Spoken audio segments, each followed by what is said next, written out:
ബഹുമാനപ്പെട്ട ശ്രീ രാമനെ, പ്രിയ സുഹൃത്ത് ശ്രീ ചാക്കോ, പ്രിയപ്പെട്ടവരെ, കേൾക്കില്ല? സത്യത്തിൽ ആദ്യമായിട്ട് ഈ ക്യാമ്പിലേക്ക് വരാനായിട്ടും നിങ്ങളോട് സംസാരിക്കാനായിട്ടും ക്ഷണിച്ച സമയത്ത് സത്യത്തിൽ ഞാൻ നല്ല തിരക്കിലായിരുന്നു. സത്യത്തിൽ എനിക്ക് ഇന്ന് ഇവിടെ വരാനായിട്ട് പറ്റേണ്ടതല്ല. പക്ഷെ വന്നതിനൊരു കാരണമുണ്ട്. ആ കാരണം എന്താ വെച്ച് കഴിഞ്ഞാൽ, ഞാനൊരു ശാസ്ത്രജ്ഞനാണ്, പഠിക്കുക എന്നുള്ളതാണ് ജോലി. പഠിക്കുന്ന കാടിനെ കുറിച്ചിട്ടാണ്. അപ്പോൾ നിങ്ങളെല്ലാവരും കവികളാണ്. സ്വാഭാവികമായിട്ടൊരു ചോദ്യം, എന്താണ് ശാസ്ത്രജ്ഞനും കവികളും തമ്മിലുള്ള ബന്ധം, എന്താണ് സംവാദ വിഷയം എന്നുള്ളതാണ് ചോദ്യം.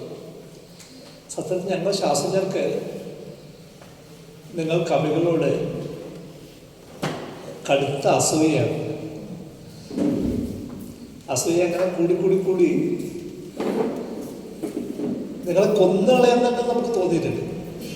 അങ്ങനെ തോന്നിയ ഒരാളുടെ പേരാണ് പ്ലേറ്റോ എന്ന് പറഞ്ഞത്. പ്ലേറ്റോയുടെ റിപ്പബ്ലിക്കിൽ കവികൾക്ക് സ്ഥാനം ഉണ്ടായിരുന്നില്ല. കവികൾ ശരിയല്ല, അവരെ അടുപ്പിക്കരുത്. അത് നമ്മുടെ പ്ലേറ്റോയുടെ റിപ്പബ്ലിക്കിൻ്റെ പുറത്താണ് കവികൾ. കവികൾ ആകെ അലമ്പാക്കും. നമ്മൾ വളരെ കൃത്യമായിട്ട് പ്ലാൻ ചെയ്ത് മുന്നോട്ട് പോകുന്ന പ്രസ്ഥാനങ്ങളെ മുഴുവൻ വിരുദ്ധ ആശയങ്ങൾ കൊണ്ട്, കലർപ്പ് കൊണ്ട് പ്രശ്നമാക്കുന്ന മനുഷ്യനാണ് കവികൾ. അതുകൊണ്ട് കവികളെ പ്ലേറ്റോ റിപ്പബ്ലിക്കിൽ അടുപ്പിച്ചിട്ടില്ല. നമ്മളിപ്പോൾ ഫേസ് ചെയ്യുന്ന ഒരു പ്രശ്നം എന്താ വെച്ച് കഴിഞ്ഞാൽ, ഞങ്ങൾക്ക് ശാസ്ത്രജ്ഞർക്ക് നിങ്ങളോടുള്ള കടുത്ത അസൂയയ്ക്ക് കാരണം എന്താ വെച്ച് കഴിഞ്ഞാൽ, ഈ സമൂഹം വിശ്വസിക്കുന്നത് നിങ്ങളെയാണ്. മാത്രമല്ല, ഞങ്ങൾ ഓരോ പുതിയ കാര്യങ്ങൾ കണ്ടുപിടിക്കുന്നതിന് എത്രയോ മുന്നേ നിങ്ങളിത് കവിതയാക്കി കളയും. അപ്പോൾ ഒരു മനുഷ്യനെ എഴുതാണ്, അതിങ്ങനെ എഴുതാം: അസ്തിത്വരസ്യാം ദിശ ദേവദാത്മം ഹിമാലയോ നാമ നഗാധിരാജം പുറാപരവും തോയനിധി വകാഹ്യം സ്ഥിതപ്രതിഭ്യ ഇവ മാനദണ്ഡം എന്നെഴുതുന്ന കാളിദാസനാണ്. മേഘസന്ദേശം എന്ന് പറയുന്ന കാവ്യം തുടങ്ങുന്ന സമയത്ത് എഴുതുക. അപ്പോൾ അദ്ദേഹം പറയുന്നത്, ഞാൻ പറയാൻ പോകുന്ന കഥ നടന്ന സ്ഥലം ഇതാണ്. ഏതാണ് സ്ഥലം? ഹിമവാന്റെ സാനുക്കളാണ്. അപ്പോൾ കിഴക്ക് മുതൽ പടിഞ്ഞാറേക്ക് നീണ്ടു നിൽക്കുന്ന ഒരു സമുദ്രം, ഒരു മലകളുടെ നിര, ഇത് അങ്ങനെ സ്ഥിതമായി നിൽക്കുകയാണ്. ഈ ലോകത്തെ അളക്കാൻ വേണ്ട ഒരു അളവ് പോലെ അത് നിൽക്കുക. അതിനുശേഷം മേഘസന്ദേശത്തിൽ സന്ദേശകാവ്യ ആയതുകൊണ്ട് തന്നെ ആ പ്രദേശം മുഴുവൻ വർണ്ണിക്കുന്നുണ്ട്. ഏത് പ്രദേശം? വടക്കേ ഇന്ത്യ മുഴുവൻ തന്നെ വർണ്ണിക്കുന്നുണ്ട്. നമുക്ക് എത്ര ആലോചിച്ചിട്ട് മനസ്സിലാവുന്നില്ല, ഈ മനുഷ്യൻ എങ്ങനെയാണ് സാറ്റലൈറ്റ് ഇല്ലാത്ത സമയത്ത്, വിമാനങ്ങളില്ലാത്ത സമയത്ത് ഈ ആകാശ കാഴ്ച എങ്ങനെയാണ് ആ കവിക്ക് കിട്ടിയത്? നമുക്ക് ആലോചിച്ചിട്ട് മനസ്സിലാവുന്നേ ഇല്ല. കവികൾക്ക് സഞ്ചരിക്കാനായിട്ട് ഭാവന മാത്രമേ വേണ്ടൂ. പക്ഷെ ശാസ്ത്രജ്ഞൻ സഞ്ചരിക്കണമെങ്കിൽ തെളിവ് വേണം. അതുകൊണ്ട് നിങ്ങൾക്ക് വളരെ വേഗത്തിൽ സഞ്ചരിക്കാൻ പറ്റും. വേറൊരു കവി പറഞ്ഞു, യുദ്ധം നടക്കാൻ പോവാണ്. ഒരു വശത്ത് പാണ്ഡവരുണ്ട്, മറ്റൊരു വശത്ത് കൗരവരുണ്ട്. ഈ കൗരവരുണ്ടായത് എങ്ങനെയാണ്? അവര് ഒരു മാംസപിണ്ഡം പലതായി മുറിച്ച് ഓരോന്നും ഓരോ മനുഷ്യനായിട്ട് മാറാണ്. അങ്ങനെ 100 ആണുങ്ങളും ഒരു പെണ്ണും ഉണ്ടാവും. ഈ പ്രക്രിയ ശാസ്ത്രത്തിൽ ചെയ്യാനായിട്ട് പിന്നെ നൂറ്റാണ്ടുകൾ കഴിഞ്ഞിട്ട് സാധ്യമായിട്ടു. ടിഷ്യൂ കൾച്ചർ എന്ന് പറയുന്ന പ്രോസസ്സ് നമ്മൾ ഇവോൾവ് ചെയ്തത് എത്രയോ വർഷത്തിന് ശേഷം. അതിന് മുന്നേ നിങ്ങൾ ആ പരിപാടി നടത്തി. റൈറ്റ് സഹോദരന്മാർ വിമാനം കണ്ടുപിടിക്കുന്നതിന് എത്രയോ നൂറ്റാണ്ട് മുന്നേ നിങ്ങൾ പുഷ്പവിമാനം കണ്ടുപിടിച്ചെന്ന് മാത്രമല്ല, അതിൽ പോയിട്ട് ശ്രീധരൻ തട്ടിക്കൊണ്ട് പോവുകയും ചെയ്തു. നിങ്ങൾക്ക് ഇങ്ങനെ പറക്കാം. നമ്മളെ സംബന്ധിച്ച് വലിയ പണിയാണ്. ഒരു വിമാനം ഉണ്ടാക്കുന്നത് ചെറിയ പണിയല്ല. നിങ്ങളെ സംബന്ധിച്ച് എളുപ്പത്തിൽ വിമാനം ഉണ്ടാക്കാം, അതിന് സഞ്ചരിക്കുക, അക്രമം കാണിക്കുക, എന്തും സാധ്യമാണ് കവികളെ സംബന്ധിച്ചിട്ട്. ഏറ്റവും ഇന്നത്തേക്ക് വരുന്ന സമയത്ത് നമ്മൾ പണ്ടുണ്ടായിരുന്ന പല ജീവികളെയും, നഷ്ടപ്പെട്ടു പോയ പല ജീവികളെയും തിരിച്ചു കൊണ്ടുവരാനായിട്ട് നമുക്ക് സാധ്യമായിരുന്നില്ല. അത് അസാധ്യമായിട്ടുള്ളൊരു കാര്യമാണ്. പക്ഷേ എഴുത്തുകാരത് ചെയ്തു. നിങ്ങൾ കണ്ടിട്ടുണ്ടാവും ജുറാസിക് പാർക്ക് എന്ന സിനിമ നിങ്ങൾ പലരും കണ്ടിട്ടുണ്ടാവും. എന്താ സംഭവിക്കുന്നത്? ജുറാസിക് പാർക്കിൽ ദിനോസറിനെ രണ്ടാമത് സൃഷ്ടിക്കുകയാണ്. എങ്ങനെ സൃഷ്ടിക്കുന്നത്? ദിനോസറിനെ ചോര കുടിച്ച ഒരു കൊതുക് ഒരു മരത്തിൻ്റെ പശയിൽ കുടുങ്ങിപ്പോയി. അതങ്ങനെ അവിടെ ഇരുന്നു. കുറേ വർഷത്തിന് ശേഷം ആളത് കണ്ടെത്തി. അത് ആ കൊതുകിൻ്റെ ഉള്ളിൽ നിന്ന് ആ ചോര എടുത്ത് ആ DNA എടുത്തിട്ട് രണ്ടാമത് ദിനോസറിനെ സൃഷ്ടിക്കുക. ഇതാണ് ആ കഥ. ഈ പണി ശാസ്ത്രജ്ഞർക്ക് ചെയ്യാനായിട്ട് പിന്നെയും കുറേ നാൾ കാത്തിക്കേണ്ടി വന്നു. നമ്മളിപ്പോഴും അത് പെർഫെക്റ്റ് ചെയ്തിട്ടില്ല. എങ്ങനെയാണ് പഴയ ജീവികളെ തിരിച്ചു വെക്കാതെ. അപ്പോൾ അതുകൊണ്ട് നിങ്ങളോട് നമുക്ക് ഭയങ്കര അസൂയ, കടുത്ത അസൂയ. അതുകൊണ്ടാണ് ഇവിടെ വരാനായിട്ട് തീരുമാനിച്ചത്. അപ്പം നമുക്ക് ഈ അസൂയ അവിടെ നിൽക്കുന്നില്ല. ഇത്ര ഉണ്ടായിരുന്നു, അസൂയ മാത്രമേ ഉണ്ടായിരുന്നുള്ളൂ. അത് പിന്നീട് പകയായിട്ട് മാറി. അതെങ്ങനെ അറിയുമോ? പകയായിട്ട് മാറി എങ്ങനെയാണെന്ന് വെച്ച് കഴിഞ്ഞാൽ ഈ സമൂഹം മുഴുവൻ നിങ്ങളെ പൂർണ്ണമായി വിശ്വസിക്കാൻ തുടങ്ങും. സമൂഹം വിശ്വസിക്കുന്നത് പോട്ടെ, ഭരണകൂടം നിങ്ങളെ വിശ്വസിക്കാൻ തുടങ്ങും. അപ്പോൾ അതുകൊണ്ട് ഭരണകൂടം എന്താ പറയാം? ഭരണകൂടം പറയും, പണ്ട് എഴുതിയ ഒരു കാവ്യത്തിലുള്ള കഥ വെച്ചിട്ട് അവർ പറയും ആ ബാബർ മസ്ജിദ് നിന്ന സ്ഥലത്ത് പണ്ട് രാമക്ഷേത്രമായിരുന്നു, അത് പൊളിക്കണമെന്നൊക്കെ തീരുമാനിക്കും. അക്രമം കാണിക്കും. ഇവർ നിങ്ങൾ കവിതയിൽ എഴുതിയ, നിങ്ങളുടെ ഭാവന കൊണ്ട് എഴുതിയ പല കാര്യങ്ങളും ചരിത്രമാണ് എന്ന് തീരുമാനിച്ചു കഴിഞ്ഞു. അത് ചരിത്രമായിട്ടാണ് മനസ്സിലാക്കുന്നത്. നിങ്ങളുടെ ഭാവന ഉപയോഗിച്ച് എഴുതിയ കാര്യങ്ങളാണ്. അത് വാൽമീകി എഴുതിയതായാലും വ്യാസൻ എഴുതിയതായാലും ഒക്കെ തന്നെ അതെല്ലാം ചരിത്ര സത്യങ്ങളായിട്ട് ആണ് ഇന്നത്തെ ഭരണകൂടം വായിക്കുന്നത്. അപ്പോൾ പല സ്ഥലത്തും ഉത്ഖനനം നടത്തിയിട്ട് താഴേന്ന് ദത്തങ്ങൾ ശേഖരിച്ച് അത് പഠിച്ച് പഴയ ടെക്സ്റ്റുകളൊക്കെ വായിച്ച് അതിൽ നിന്ന് വിവരങ്ങൾ ശേഖരിച്ച് എന്താണ് ചരിത്രം എന്ന് എഴുതുന്ന ചരിത്രകാരന്മാരും കംപ്ലീറ്റ് ഔട്ടായി. ഞങ്ങൾ ശാസ്ത്രജ്ഞർ മാത്രമല്ല, ചരിത്രകാരന്മാരും ഇപ്പോൾ ഔട്ടാണ്. അതിന് പകരം നിങ്ങൾ മതി, കവിത എഴുതിയാൽ മതി. ഈ കവിതയാണ് മനുഷ്യർ വിശ്വസിക്കുക. നരേന്ദ്രമോദി വിശ്വസിക്കുന്ന കവിതയാണ്, ശാസ്ത്രമാണ്. അതുകൊണ്ടാണ് ഒരു കാലത്ത് നമ്മുടെ മലയാളിയായിട്ടുള്ള MGS Narayanan, doctor MGS Narayanan ഡൽഹിയിലെ ഇന്ത്യൻ കൗൺസിൽ ഓഫ് ഹിസ്റ്റോറിക്കൽ റിസർച്ചിൻ്റെ ചെയർമാനായിരിക്കുന്ന സമയത്ത് മുരളി മനോഹർ ജോഷി എന്ന് പറയുന്ന മന്ത്രി, മാനവ വിഭവശേഷി മന്ത്രി, അദ്ദേഹത്തിൻ്റെ റൂമിൽ വരികയാണ്. അദ്ദേഹം ഞെട്ടിപ്പോയി. മന്ത്രി അങ്ങോട്ട് വരേണ്ട ആവശ്യമില്ല എന്ന് വിളിച്ചാൽ അദ്ദേഹം അങ്ങോട്ട് ചെല്ലുന്ന ആളാണ്. മന്ത്രി റൂമിൽ വന്നു. അദ്ദേഹം ചോദിച്ചു, വളരെ ഒരു ചെറിയ ലളിതമായിട്ടൊരു ചോദ്യമാണ് അദ്ദേഹം ചോദിച്ചത്. അദ്ദേഹം ചോദിച്ചതെന്ന് വെച്ചാൽ ഈ ശങ്കരാചാര്യർ ജീവിച്ച സമയം ഒരു 3000 വർഷം പുറകിലേക്ക് ആക്കാൻ പറ്റുമോ? MGSനോട് ചോദിക്കുക. MGS അത് അദ്ദേഹം മാതൃകാഴ്ച പദ്ധതി എഴുതുകയും ചെയ്തു. ഒരു 3000 വർഷം പുറകിലേക്ക്. അതുകൊണ്ട് കാര്യമുണ്ട്, അത് BJPക്ക് അതുകൊണ്ട് കാര്യമുണ്ട്, ഒന്ന് മാറ്റി തരും. അപ്പോൾ ഈ കാവ്യങ്ങളും കഥകളും കവിതകളും ഒക്കെ തന്നെ ആണ് ഇന്നത്തെ നിലപാടുകളെ സ്വാധീനിക്കുന്നത്, ശാസ്ത്രമല്ല. ആ ഉറപ്പിലാണ് ഞാൻ നിങ്ങളോട് സംസാരിക്കുന്നത്. അപ്പം എൻ്റെ പ്രതീക്ഷ എന്താ വെച്ച് കഴിഞ്ഞാൽ, എനിക്ക് പറയാനുള്ളത് നിങ്ങളോട് പറയാമോ? നാളെ നിങ്ങൾ എഴുതുന്ന സമയത്ത് നിങ്ങൾ അതുകൂടി ഉൾപ്പെടുത്തുന്നു. അങ്ങനെ അത് സമൂഹത്തിലേക്ക് എത്തും. അത് ഞാൻ പറഞ്ഞാലൊന്നും ആരും വിശ്വസിക്കില്ല. നിങ്ങൾ പറഞ്ഞാലേ ആള് വിശ്വസിക്കുള്ളൂ. ഛന്ദസ് ഉണ്ടാവണം. ഛന്ദസ്സിലൂടെയാണ് പറയേണ്ടത്. അങ്ങനെ ഛന്ദസ്സിലൂടെ പറയുന്ന കാര്യങ്ങൾ മാത്രമേ ആളുകൾ വിശ്വസിക്കുള്ളൂ. അല്ലാതെ ഞങ്ങൾ ശാസ്ത്ര പ്രബന്ധങ്ങൾ എഴുതിയിട്ട് കാര്യമില്ല. അപ്പോൾ അതുകൊണ്ടാണ് ഞാനിപ്പോൾ ഇവിടെ നിങ്ങളുടെ മുന്നിൽ നിൽക്കുന്നത്. നമ്മളിപ്പോൾ എത്തി നിൽക്കുന്നത് സൈലന്റ് വാലിയാണ്. എന്തുകൊണ്ടാണ് ഇത് സൈലന്റ് വാലി എന്ന് വിളിക്കുന്നത് എന്നുള്ള ചോദ്യം. നിശബ്ദ താഴ്വര എന്താവും കാരണം അറിയോ?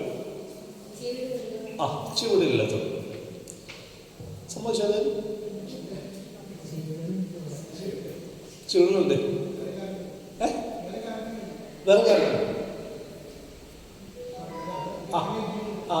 ചീവലുണ്ടോ? ഉണ്ടാവണ്ടേ? ഉണ്ടാവും. നമുക്ക് അവിടെ തുടങ്ങാം. എന്തുകൊണ്ടാണ് ഈ പ്രദേശത്തെ നിശബ്ദ താഴ്വര എന്ന് വിളിക്കുന്നത്, സൈലന്റ് വാലി എന്ന് വിളിക്കുന്നത്? എന്തുകൊണ്ടാണ്? ഒരു പെട്ടെന്ന് ഓർമ്മ വരുന്ന ഒരു അനുഭവം ഞാൻ കുറേ നാൾ നിലമ്പൂർ എന്ന് പറയുന്ന പ്രദേശത്ത് ജോലി ചെയ്തിരുന്നു. അപ്പോൾ നിലമ്പൂരിൻ്റെ അടുത്ത് എടവണ്ണ എന്നൊരു സ്ഥലമാണ്. എടവണ്ണ ഒരു ഉപവിദ്യാഭ്യാസ ജില്ലയാണ്. അപ്പോൾ എടവണ്ണ ഉപവിദ്യാഭ്യാസ ജില്ലയിലെ ശാസ്ത്ര മത്സരങ്ങൾ നടക്കുകയാണ്. അപ്പോൾ അതൊരു മത്സരം എന്ന് വെച്ചാൽ കുട്ടികൾക്ക് ടോപ്പിക് കൊടുത്തിട്ടുണ്ടാവും. അവരെ ടോപ്പിക്കിനെ കുറിച്ച് കൊണ്ട് പ്രസൻറ്റ് ചെയ്യുക, അതിന് സമ്മാനം കൊടുക്കണം. അപ്പോൾ എന്നെ ജഡ്ജായിട്ട് വിളിക്കണ്ടേ. അപ്പോൾ ജഡ്ജായിട്ട് നമ്മൾ വിളിക്കുമ്പോൾ എന്നോടൊപ്പം 2 മാഷ്മാരുണ്ട് ജഡ്ജിമാരായിട്ട്. അപ്പോൾ മാർക്കിടാൻ ഒരു ഫോർമാറ്റാണ്. ഓരോരുത്തർ പ്രസൻറ്റ് ചെയ്യുമ്പോഴും പല വിഭാഗങ്ങളായിട്ടാണ് മാർക്കിടുന്നത്. ഒന്ന് അവരെ പ്രസൻറ്റേഷന് മാർക്ക് വേണം, പിന്നെ അവർ കൊണ്ടുവന്നിട്ടുള്ള ടീച്ചിങ് എയ്ഡ്സ് ഉണ്ട്, പോസ്റ്റർ അങ്ങനെ അതിന് മാർക്ക് വേണം, പിന്നെ നമ്മൾ അവരോട് ചോദിക്കുമ്പോൾ ചോദ്യങ്ങൾ ചോദിച്ചു കഴിയുമ്പോൾ അവർ പറയുന്ന ഉത്തരങ്ങൾക്ക് മാർക്ക് വേണം. അപ്പോൾ ഫോർമാറ്റ് തന്നു. ഈ മാഷ്മാൻ എന്നോട് പറഞ്ഞു ബാക്കിയൊക്കെ നമ്മൾ നോക്കണം, ചോദ്യങ്ങൾ സാറ് ചോദിച്ചോളൂ എന്നോട് പറഞ്ഞു. ഞാൻ പറഞ്ഞു ആയിക്കോട്ടെ. അപ്പോൾ കുട്ടികൾക്ക് കൊടുത്തിട്ടുള്ള വിഷയം ജൈവ വൈവിധ്യം എന്നുള്ള വിഷയമാണ് കൊടുത്തിട്ടുള്ളത്, ബയോഡൈവേഴ്സിറ്റി. അപ്പോൾ കുട്ടികൾ ഒന്ന് പ്രസൻറ്റ് ചെയ്തു. ഒരു 3-4 കുട്ടികൾ കഴിഞ്ഞപ്പോൾ എനിക്ക് ഇപ്പോഴും ഓർമ്മ, ഒരു ചെറിയൊരു കുട്ടി ഒരു വെള്ള ഫ്രോക്ക് കിട്ടി വളരെ സ്മാർട്ടായിട്ട് കക്ഷി വന്നിട്ട് പോസ്റ്ററൊക്കെ വെച്ചു. കക്ഷി പ്രസംഗിക്കാൻ തുടങ്ങാണ്. പ്രസംഗിക്കാൻ തുടങ്ങുന്നത് ഭയങ്കര ഡ്രാമാറ്റിക് ആയിട്ടാണ്. കക്ഷി പറഞ്ഞു നിശബ്ദ താഴ്വര എന്നൊക്കെ പറഞ്ഞിട്ട്, സൈലന്റ് വാലി എന്നൊക്കെ പറഞ്ഞിട്ട് ഭയങ്കര നാടകീയമായിട്ട് പ്രസംഗം തുടങ്ങുകയാണ്. അപ്പോഴേക്കും ശാസ്ത്രം കമ്മ്യൂണിക്കേറ്റ് ചെയ്യുന്ന സമയത്ത് നാടകത്തിൻ്റെ ആവശ്യമില്ല, ഞങ്ങൾക്ക് നേരെ പറയേണ്ട ആവശ്യമുള്ളൂ, വൈകാരികതയുടെ അങ്ങനത്തെ ആവശ്യമില്ല. ഇത് പറഞ്ഞു പോകുന്ന സമയത്ത് കക്ഷി പറഞ്ഞു ഇവിടെ സൈലന്റ് വാലിയിൽ ചീവിടുകളില്ലാത്തതുകൊണ്ടാണ്, നേരത്തെ പറഞ്ഞ പോലെ ചീവിടില്ലാത്തതുകൊണ്ടാണ് സൈലന്റ് വാലി എന്ന് പേര് വന്നതെന്നൊക്കെ പറഞ്ഞങ്ങനെ പോയി. ഇത് കഴിഞ്ഞപ്പോൾ ഞാൻ ചോദിക്കുന്നത് ഭാഗമായിട്ട് കുട്ടിയോട് ചോദിച്ചു, അല്ലെങ്കിൽ സൈലന്റ് വാലിയിൽ ചീവിടില്ല എന്ന് പറഞ്ഞല്ലോ. ഇല്ല സാർ. അപ്പോൾ ഞാൻ ചോദിച്ചു അല്ല ആ വിവരം എവിടെ നിന്നാണ് കിട്ടി? അതൊരു പുസ്തകത്തിനാണ് സാർ. എൻ്റെ ചോദ്യം തീർന്നതിന് മുന്നേ ഉത്തരം വരികയാണ്. അപ്പോൾ ഞാൻ ചോദിച്ചു ഏത് പുസ്തകത്തിൽ നിന്നാണ് അവർ? അത് ബാലരമനാണ് സാർ. അപ്പം ഞാൻ ചോദിച്ചു ഇതേപോലുള്ള വിവരങ്ങൾ ശേഖരിക്കുന്ന സമയത്ത് കുറച്ചും കൂടി ആധികാരികമായിട്ടുള്ള എന്ന് വെച്ചാൽ ചെറിയ പുസ്തകങ്ങൾ തള്ളിക്കളയാൻ പറ്റും സാർ. എനിക്ക് അടി കിട്ടുന്ന പോലെയാണ് മറുപടി. എനിക്ക് ഈ പ്രായത്തിൽ മുതിർന്നവരോട് ഇങ്ങനെ പറയാനുള്ള ശേഷി ഞാൻ നേടിയിട്ടില്ല. പക്ഷെ ഈ കുട്ടി എനിക്ക് അടി കിട്ടുന്ന പോലെ ഉത്തരം പറഞ്ഞിട്ടിരിക്കും. അപ്പം സൈലന്റ് വാലിയിൽ ചീവിടുണ്ട് എന്നുള്ളൊരു കാര്യം ആ കുട്ടിയോട് പറയാനുള്ളൊരു ഗ്യാപ്പ് പോലെ എനിക്ക് കിട്ടിയിട്ടില്ല. ആ കുട്ടീനെ ആരും പറഞ്ഞ് പഠിപ്പിച്ചിട്ടുണ്ട്. ചോദ്യം ആരെങ്കിലും ചോദിച്ചാൽ അടിച്ച് പപ്പടാക്കിക്കണം. ആരും പറഞ്ഞ് പഠിപ്പിച്ചതിൻ്റെ ഭാഗമായിട്ടാണ് കുട്ടി പെർഫോം ചെയ്തു. അപ്പം സൈലന്റ് വാലിയിൽ ചീവിടുണ്ട്, ചീവിടുകൾ ശബ്ദം ഉണ്ടാക്കുന്നുണ്ട്. പക്ഷെ എന്നിട്ട് എന്തുകൊണ്ടാണ് ഇന്ന് സൈലന്റ് വാലി എന്ന് വിളിക്കുന്നത് ചോദിച്ചാൽ നമ്മൾ അറിയേണ്ട 1-2 കാര്യങ്ങളുണ്ട്. അതെന്താ വെച്ച് കഴിഞ്ഞാൽ ഒരു വലിയ ഭൂപ്രദേശം നമ്മുടെ ഇടപെടലില്ലാതെ പ്രകൃതിക്ക് തന്നെ വിട്ടുകൊടുത്ത് അങ്ങനെ നിൽക്കുന്ന സമയത്ത് അവിടെ ശബ്ദം ഉണ്ടാക്കുന്ന പല ജീവികളുണ്ട്. ഒരു ശബ്ദം ഉണ്ടാക്കുന്നതിന് ഒരു പർപ്പസ് ഉണ്ട്. അവരെ ഇണയെ ആകർഷിക്കാനാണ് പലപ്പോഴും ശബ്ദം ഉണ്ടാക്കുന്നത്. ഞാനിവിടെ ഉണ്ടെന്ന് മറ്റുള്ളവർ അറിയിക്കേണ്ട ആവശ്യമില്ല. അങ്ങനെ ശബ്ദം ഉണ്ടാക്കുന്ന സമയത്ത് ഇവരെല്ലാവരും തവളകൾ ശബ്ദം ഉണ്ടാക്കും, ആനകൾ ശബ്ദം ഉണ്ടാക്കും, കടുവ ശബ്ദം ഉണ്ടാക്കും, പുലി ശബ്ദം ഉണ്ടാക്കും,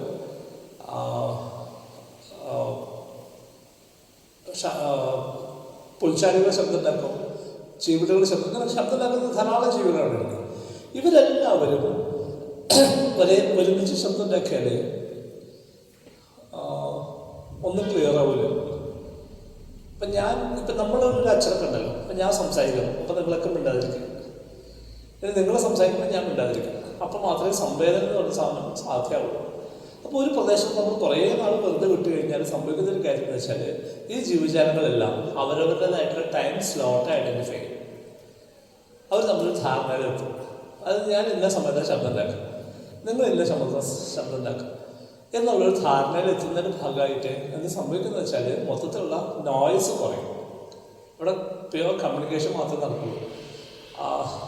അനാവശ്യമായിട്ടുള്ള ശബ്ദങ്ങൾ പൂർണ്ണമായിട്ടും ഇല്ലാതാവും. അങ്ങനെയാണ് സൈലന്റ് വാലി സൈലൻ്റായിട്ട് മാറിയത്. എന്തുകൊണ്ട് സൈലന്റ് വാലി എന്നുള്ള പേര് വന്നതിനെ കുറിച്ച് വേറെ കുറേ കഥകളുണ്ട്. സൈലത്തിൽ എന്നൊരു സ്ഥലമുണ്ട് ഇതിനുള്ളിൽ തന്നെ. അപ്പോൾ സൈലത്തിൽ എന്നുള്ളത് സായിപ്പ് പറഞ്ഞ സമയത്ത് അത് പറയാൻ പറ്റാത്തതുകൊണ്ട് സൈലൻ്റ് ആക്ട് എന്നുള്ള ആൾക്കായി എന്നുള്ള ന്യായങ്ങളുണ്ട്. പക്ഷേ യഥാർത്ഥത്തിൽ ഇന്ന് നിങ്ങൾ കേരളത്തിലെ പല കാടുകളിൽ പോയി താമസിക്കുകയാണെങ്കിൽ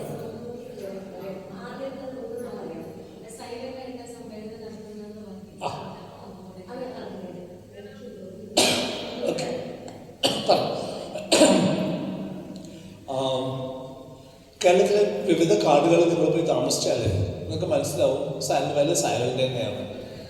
കാരണം നിങ്ങൾ പറമ്പുകളത്ത് വിളിച്ചാൽ പറമ്പുകളത്ത് കുറച്ചും കൂടി സൗണ്ട് നിങ്ങൾക്ക് കേൾക്കാൻ പറ്റും, കുറച്ചും കൂടി ലൗഡാണ്. അങ്ങനെ വ്യത്യസ്ത നിങ്ങൾ തിരിച്ച് അവസാനം എല്ലാ കാടുകളും കണ്ടു കഴിയുമ്പോൾ നിങ്ങൾക്ക് മനസ്സിലാവും സൈലന്റ് വാലി സൈലന്റ് തന്നെയാണ് എന്ന് നിങ്ങൾക്ക് തിരിച്ചറിയുന്നതിൻ്റെ കാരണം ഇത് ഏറെക്കാലം മനുഷ്യ ഇടപെടലുകളില്ലാതെ ഡിസ്റ്റർബൻസ് ഇല്ലാതെ നിന്നിരുന്നൊരു സ്ഥലമാണ് എന്ന് നമുക്ക് തിരിച്ചറിയാൻ പറ്റും. നേരത്തെ പറഞ്ഞത് അതിൻ്റെ കൃത്യമായിട്ടുള്ള ശാസ്ത്ര സാങ്കേതിക നാമം എന്ന് പറഞ്ഞാൽ അക്കോസ്റ്റിക് നിഷ് ഹൈപ്പോത്തസിസ് എന്നാണ് പറയാം. അതായത് ഓരോ ജീവികളും അവരുടെ ശബ്ദം ഉണ്ടാക്കേണ്ട സമയം ഐഡൻറ്റിഫൈ ചെയ്യുന്നു. അവർ ആ സമയത്ത് മാത്രമേ ശബ്ദം ഉണ്ടാക്കുള്ളൂ, ബാക്കി സമയത്ത് അവർ നിശബ്ദമായിട്ടിരിക്കും. അവർ ശബ്ദം ഉണ്ടാക്കുന്ന സമയത്ത് വേറെ ആരും ശബ്ദം ഉണ്ടാക്കുന്നുണ്ടാവില്ല. അതുകൊണ്ട് അവരുടെ ശബ്ദം കൃത്യമായിട്ട് അതിൻ്റെ പർപ്പസ് സെർവ് ചെയ്യും. ഇതാണ് തന്നെ.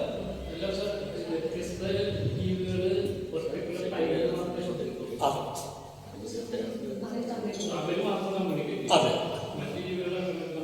ഇല്ല. അതുകൊണ്ടാണ് നോയ്സ് കുറയും.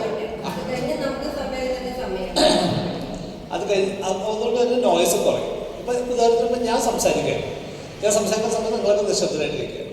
ഇനി നിങ്ങൾ സംസാരിക്കുകയാണെന്നുണ്ടെങ്കിൽ ഒരുപക്ഷെ ഞാൻ പറഞ്ഞത് നിങ്ങൾ കേൾക്കുന്നുണ്ടാവില്ല, നിങ്ങൾ പറഞ്ഞാൽ ഞാൻ കേൾക്കുന്നുണ്ടാവില്ല. ആ കൺഫ്യൂഷൻ ഒഴിവാക്കാനായിട്ട് ജീവജാലങ്ങൾ തമ്മിലുള്ള ഒരു ഉടമ്പടിയാണ് ഈ അക്കൗസ്റ്റിക് നിഷ് ഹൈപ്പോത്തസിസ് എന്ന് പറഞ്ഞു. ഇത് ശബ്ദം എന്നുള്ളത് വളരെ പ്രധാനപ്പെട്ട ഒരു കാര്യമാണ്. അത് നമ്മളെ ഞെട്ടിപ്പിക്കുന്ന ഒരു പ്രബന്ധം എഴുതിയൊരു മനുഷ്യൻ്റെ പേര് ബെർണി ക്ലൗസ് എന്നാണ്. ബെർണി ക്ലൗസ് ഒരു പ്രൊഫസറായിരുന്നു. അദ്ദേഹം കുട്ടികൾ പഠിപ്പിക്കുന്ന മനുഷ്യനായിരുന്നു. അദ്ദേഹം പഠിപ്പിക്കാൻ വേണ്ടിയിട്ട് അദ്ദേഹം ചെയ്യുന്നതെന്ന് വെച്ചാൽ എല്ലാ വർഷവും ഒരാഴ്ച അദ്ദേഹം ഒരു കാട്ടിൽ പോകും. അവിടെ കാട്ടിലുള്ള ശബ്ദം റെക്കോർഡ് ചെയ്യും. തിരിച്ചു വന്നിട്ട് പുള്ളി ലാബിൽ ആ ശബ്ദത്തെ അനലൈസ് ചെയ്യുകയും പ്രധാനമായിട്ട് പുള്ളിയുടെ താല്പര്യം പക്ഷികളുടെ കോൾസ് ആയിരുന്നു. ബേർഡ് കോൾസിലാണ് പുള്ളി റിസർച്ച് ചെയ്തിരുന്നത്. ആ ബേർഡ് കോൾസ് പുള്ളി അനലൈസ് ചെയ്ത് കുട്ടികളെ പഠിപ്പിക്കാൻ വേണ്ടി പുള്ളി അങ്ങനെ എല്ലാ വർഷവും ചെയ്തു പോകും. അങ്ങനെ ഇരിക്കുമ്പോൾ പുള്ളി റെക്കോർഡ് ചെയ്യുന്ന സ്ഥലത്തിൻ്റെ പേര് ലിങ്കൺ മെഡോ എന്നാണ്. അമേരിക്കയിൽ ലിങ്കൺ മെഡോയിലാണ് പുള്ളി പോയിട്ട് കാടാണ്. അങ്ങനെ ഇരിക്കുന്ന സമയത്ത് ലിങ്കൺ മെഡോയിൽ സെലക്ഷൻ ഫെല്ലിംഗ് എന്ന് പറഞ്ഞ പ്രോസസ്സ് വരും. സെലക്ഷൻ ഫെല്ലിംഗ് എന്ന് പറഞ്ഞാൽ കാട് വെട്ടുകയാണ്, പക്ഷേ മുഴുവൻ മരങ്ങളും മുറിക്കുകയല്ല. തെരഞ്ഞു പിടിച്ചിട്ട് കുറച്ച് മരം മാത്രം കാട്ടിൽ നിന്ന് മുറിക്കുന്ന പ്രോസസ്സിനെയാണ് സെലക്ഷൻ ഫെല്ലിംഗ് എന്ന് പറയും. ഈ സൈലന്റ് വാലിയിലും സെലക്ഷൻ ഫെല്ലിംഗ് നടക്കുന്നുണ്ട്. അത് ഒരു ഏക്കർ സ്ഥലത്ത് നിന്ന് 1-2 മരങ്ങളെ മുറിക്കുള്ളൂ. അപ്പം അതിന് ഉദ്ദേശം എന്ന് വെച്ചാൽ നമുക്കുള്ള തടി കിട്ടും, പക്ഷെ കാടിന് പരിക്കൊന്നും പറ്റൂല. അതാണ് ഉദ്ദേശം. അപ്പോൾ അതുപോലെ ലിങ്കൺ മെഡോയിലും സെലക്ഷൻ ഫെല്ലിംഗ് നടന്നു. ഈ സെലക്ഷൻ ഫെല്ലിങ്ങിന് മുന്നേ ഒരു ഫോട്ടോ എടുത്താലും അതിന് ശേഷം ഫോട്ടോ എടുത്താലും രണ്ടും ഏകദേശം ഒരേപോലെ ഉണ്ടാവും. കാരണം വലിയ മാറ്റം നമുക്ക് കാണാൻ പറ്റില്ല. പക്ഷേ ബെർണി ക്ലൗസ് അതിനുശേഷവും റെക്കോർഡിങ് നടത്തിക്കൊണ്ടേയിരുന്നു. ഏകദേശം 15 വർഷത്തിന് ശേഷം അദ്ദേഹം പബ്ലിഷ് ചെയ്തൊരു പേപ്പർ ഉണ്ടായിരുന്നു. അത് വായിച്ചിട്ട് ലോകം മുഴുവൻ ഞെട്ടി.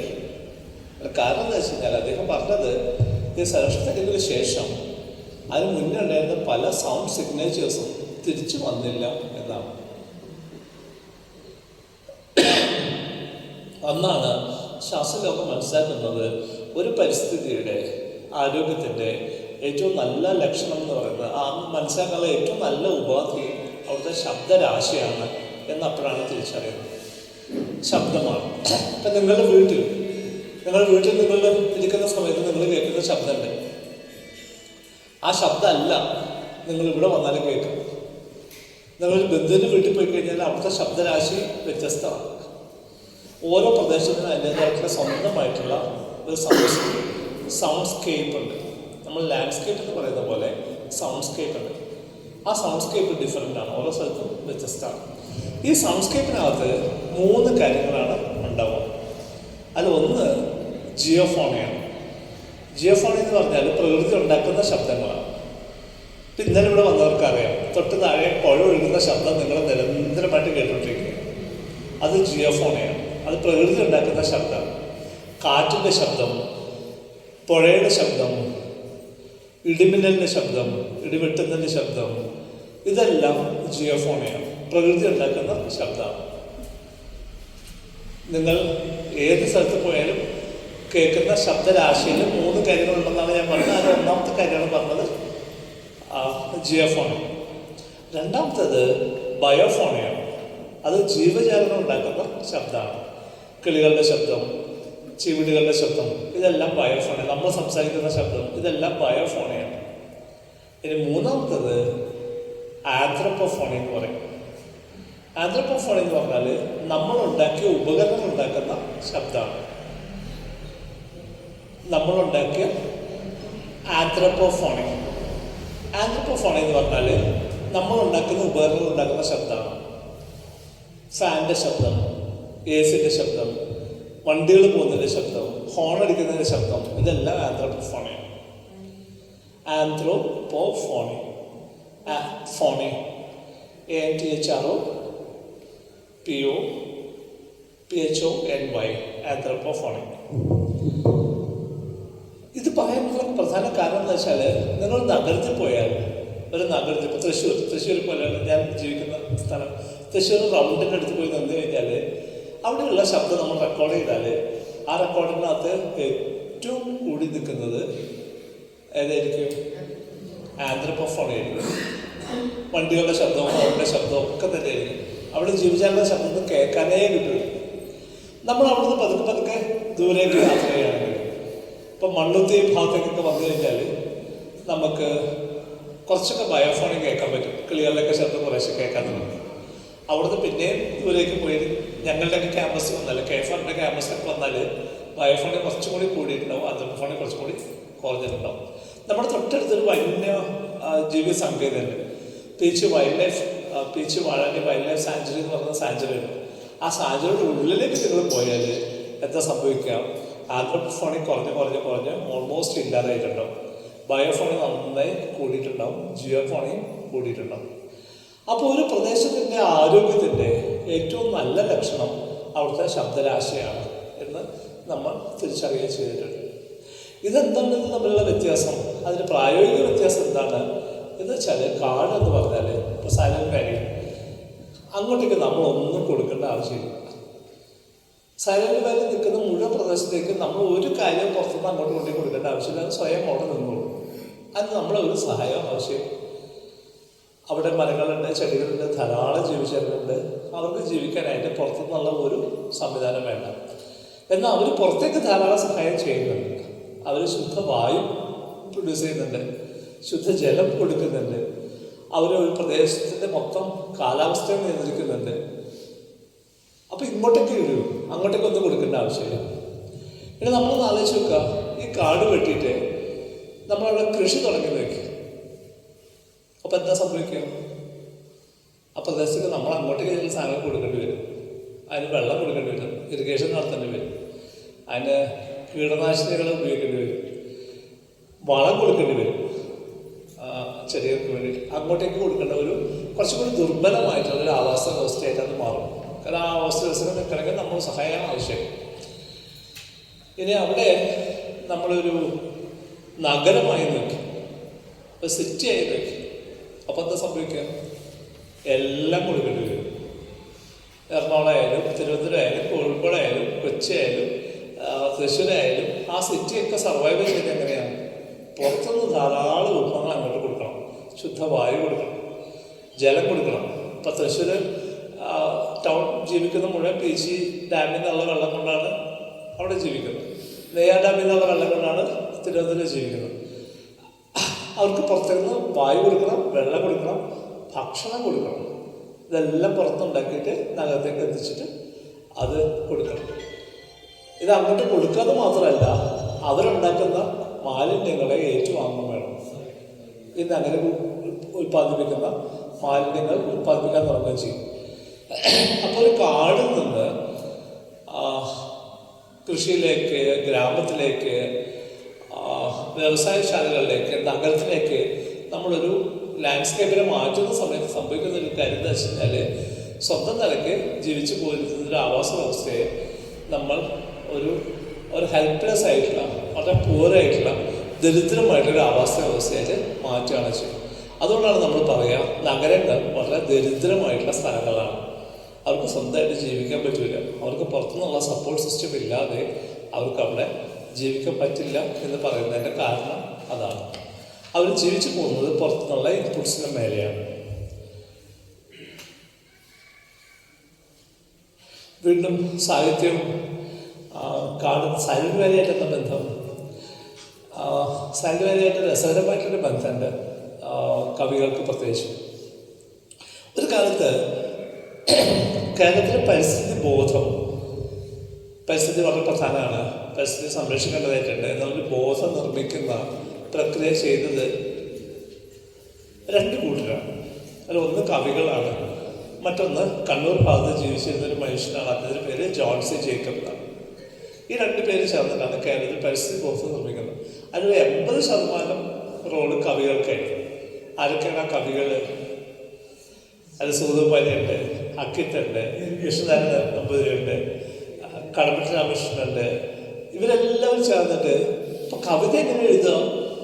പണ്ട് പറഞ്ഞ പോലെ നമ്മുടെ ഉള്ളിലൊരു വികാരം ഇങ്ങനെ തള്ളിങ്ങനെ വന്നിട്ട് അറിയാതെ പുറത്ത് ചാടി പോകുന്ന സാധാരണ കവിത എന്നൊക്കെ പറഞ്ഞ നിർവചനങ്ങളെ തെറ്റിച്ചുകൊണ്ട് ഈ കവികളെല്ലാവരും ബോധപൂർവ്വം തീരുമാനിക്കുകയാണ്, ഞങ്ങൾ പരിസ്ഥിതിയെക്കുറിച്ച് എഴുതാൻ പോവാണ്, ഞങ്ങൾ പരിസ്ഥിതി കവിതകൾ എഴുതാൻ പോവാണ്.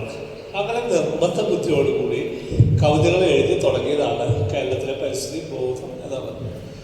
ഏകദേശം 80% പരിസ്ഥിതി ബോധം നിർമ്മിച്ചത് ഈ കവികളെല്ലാവരും ചേർന്നിട്ടാണ്.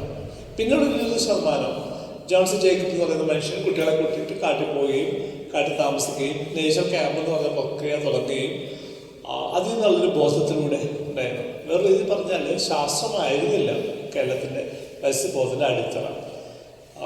കേരളത്തിലെ പരിസ്ഥിതി ബോധത്തിൻ്റെ അടിത്തറ എന്ന് പറയുന്നത് കവികൾ മുന്നോട്ട് വെച്ച കാൽപ്പനികതയായിരുന്നു. ജോൺസൺ മാഷ മുന്നോട്ട് വെച്ചിരുന്ന ഏകദേശം ഇത്തിരിയൊക്കെ ഒരു ആത്മീയത കൂടി കലർന്ന ഒരു പരിസ്ഥിതി സ്നേഹം ആയിരുന്നു ഉണ്ടായിരുന്നത്. പക്ഷേ ശാസ്ത്രം എന്നുള്ളത് കേരളത്തിലെ പരിസ്ഥിതി ബോധത്തിൻ്റെ നട്ടെല്ലായിട്ട് മാറിയിരുന്നില്ല. അപ്പോൾ അതുകൊണ്ട് തന്നെ സുഗതൻ ടീച്ചറൊക്കെ ആദ്യം എഴുതുന്ന സമയത്ത് പ്രതിസ്ഥാനത്ത് നിൽക്കുക എപ്പോഴും വനംവകുപ്പാണ്. കാരണം അവരാണല്ലോ കാട് കൊണ്ടുവരുന്നത്. അപ്പോൾ വനംവകുപ്പിൻ്റെ തെറ്റുകളെക്കുറിച്ച് നിരന്തരമായിട്ട് എഴുതിക്കൊണ്ടിരിക്കുന്നു. അപ്പോൾ വനംവകുപ്പിന് മനസ്സിലായി ടീച്ചറെ കൊണ്ട് വലിയ ബുദ്ധിമുട്ടായി. ടീച്ചർ നമ്മളിങ്ങനെ ഭയങ്കരമായിട്ട് കുറ്റപ്പെടുത്തിക്കൊണ്ടിരിക്കുകയാണ്. അവർ ഗംഭീരമായിട്ട് പരിപാടി പ്ലാൻ ചെയ്തു. അവരെന്താ ചെയ്തത്? അവർ ടീച്ചറോട് ഇങ്ങോട്ട് വരാൻ പോകും. എങ്ങോട്ട്? സൈലന്റ് വാലിയിലേക്ക് വരാൻ പോകും. ടീച്ചറും കുടുംബവും നേരെ സൈലന്റ് വാലിയിൽ പോകും.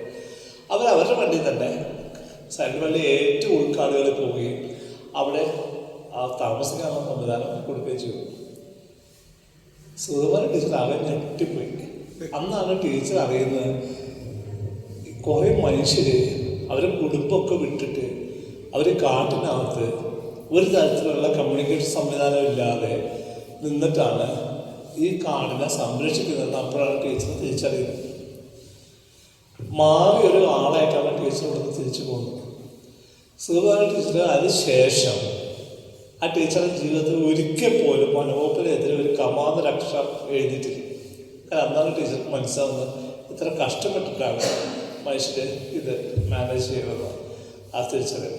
അപ്പോൾ വനംവകുപ്പ് അങ്ങനെയുള്ള ചില കാര്യങ്ങളൊക്കെ ചെയ്യും, അവരെ കൊണ്ടുവരും. അതേപോലെ പെരിയാറിൽ ചെയ്തു. പെരിയാറിൽ ഗംഭീരമായിട്ടൊരു എഫേർട്ട് അവർ ചെയ്തു.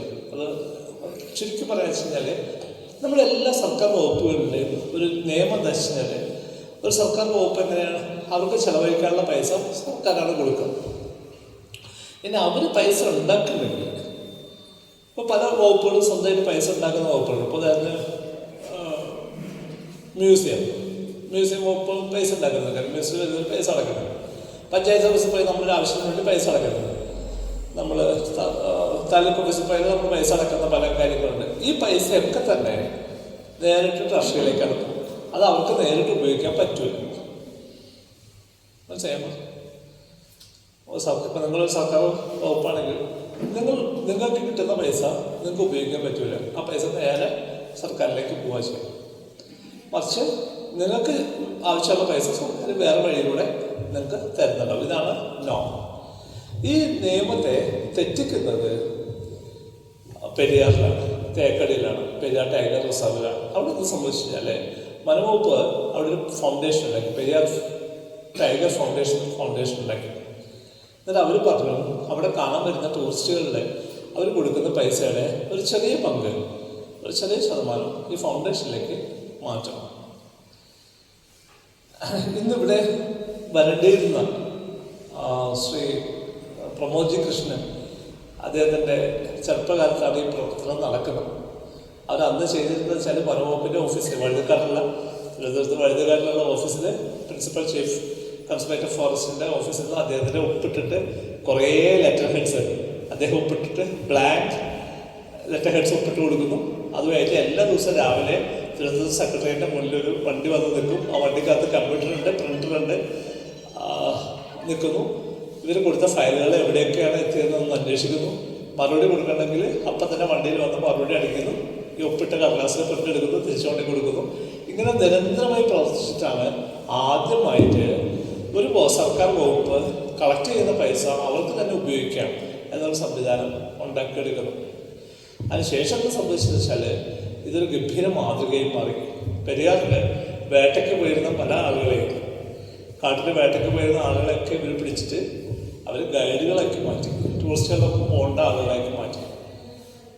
അവരെല്ലാവരും കടത്തിൽപ്പെട്ട മനുഷ്യരായിരുന്നു. അവർ കാട്ടിൽ നിന്ന് ശേഖരിക്കുന്ന വിഭവങ്ങളുണ്ട്. കുരുമുളക്, ഏറ്റവും പ്രധാനമായിട്ട് കുരുമുളക്. ഈ കുരുമുളകൊക്കെ പറക്കുന്ന സീസൺ ആവുന്നതിന് മുന്നേ തന്നെ അവർക്ക് പൈസ കൊടുത്തിട്ടുണ്ടാവും പുറത്തുള്ള ആളുകൾ. അപ്പോൾ കുരുമുളക് എടുത്തു കഴിഞ്ഞാൽ പിന്നെ അവർക്ക് കൊടുക്കാനേ പറ്റും. എല്ലാവരും കടക്കാരാണ്. ഒരു കാലത്ത് ഈ കട അവസാനിക്കുകയും ഫോറസ്റ്റ് ഡിപ്പാർട്ട്മെൻറ്റ് എന്താ ചെയ്താൽ കടക്കാരെ ഫുൾ ലിസ്റ്റ് ഉണ്ടായി. അവരെല്ലാവരും വിളിച്ചു വരുത്തി, നിങ്ങൾക്ക് ഇത്രയൊക്കെ പൈസയാണ് തരാനുള്ളത് തീരുമാനമായി. ഫോറസ്റ്റ് ഡിപ്പാർട്ട്മെൻറ്റ് നേരിട്ട് പൈസ കൊടുത്തു, പരിപാടി തീർത്തു. എന്നിട്ട് ഇവരെ ഇൻഡിപെൻഡൻ്റ് ആക്കി.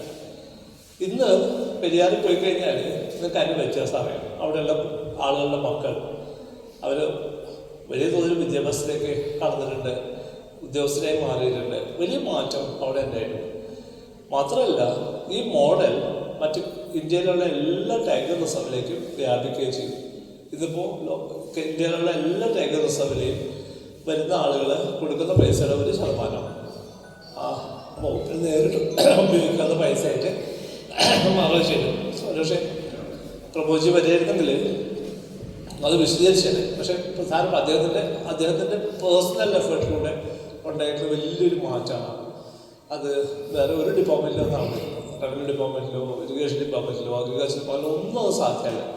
അവരൊക്കെ ഹെൽപ്ലെസ് ആണ്. അവർക്ക് 10 പൈസ അവരുടെ ഉണ്ടാക്കിയ പൈസ ഉപയോഗിക്കാൻ പറ്റില്ല. പക്ഷേ ഫോറസ്റ്റ് ഡിപ്പാർട്ട്മെൻറ്റ് അത് പോസിബിളാണ്. ഇതാണ് ഉണ്ടായിട്ടുള്ള വലിയൊരു മാറ്റം. ഇനി അടുത്തൊരു ചോദ്യം, എന്താണ് ഈ കാടും നാടും തമ്മിലുള്ള പ്രശ്നം?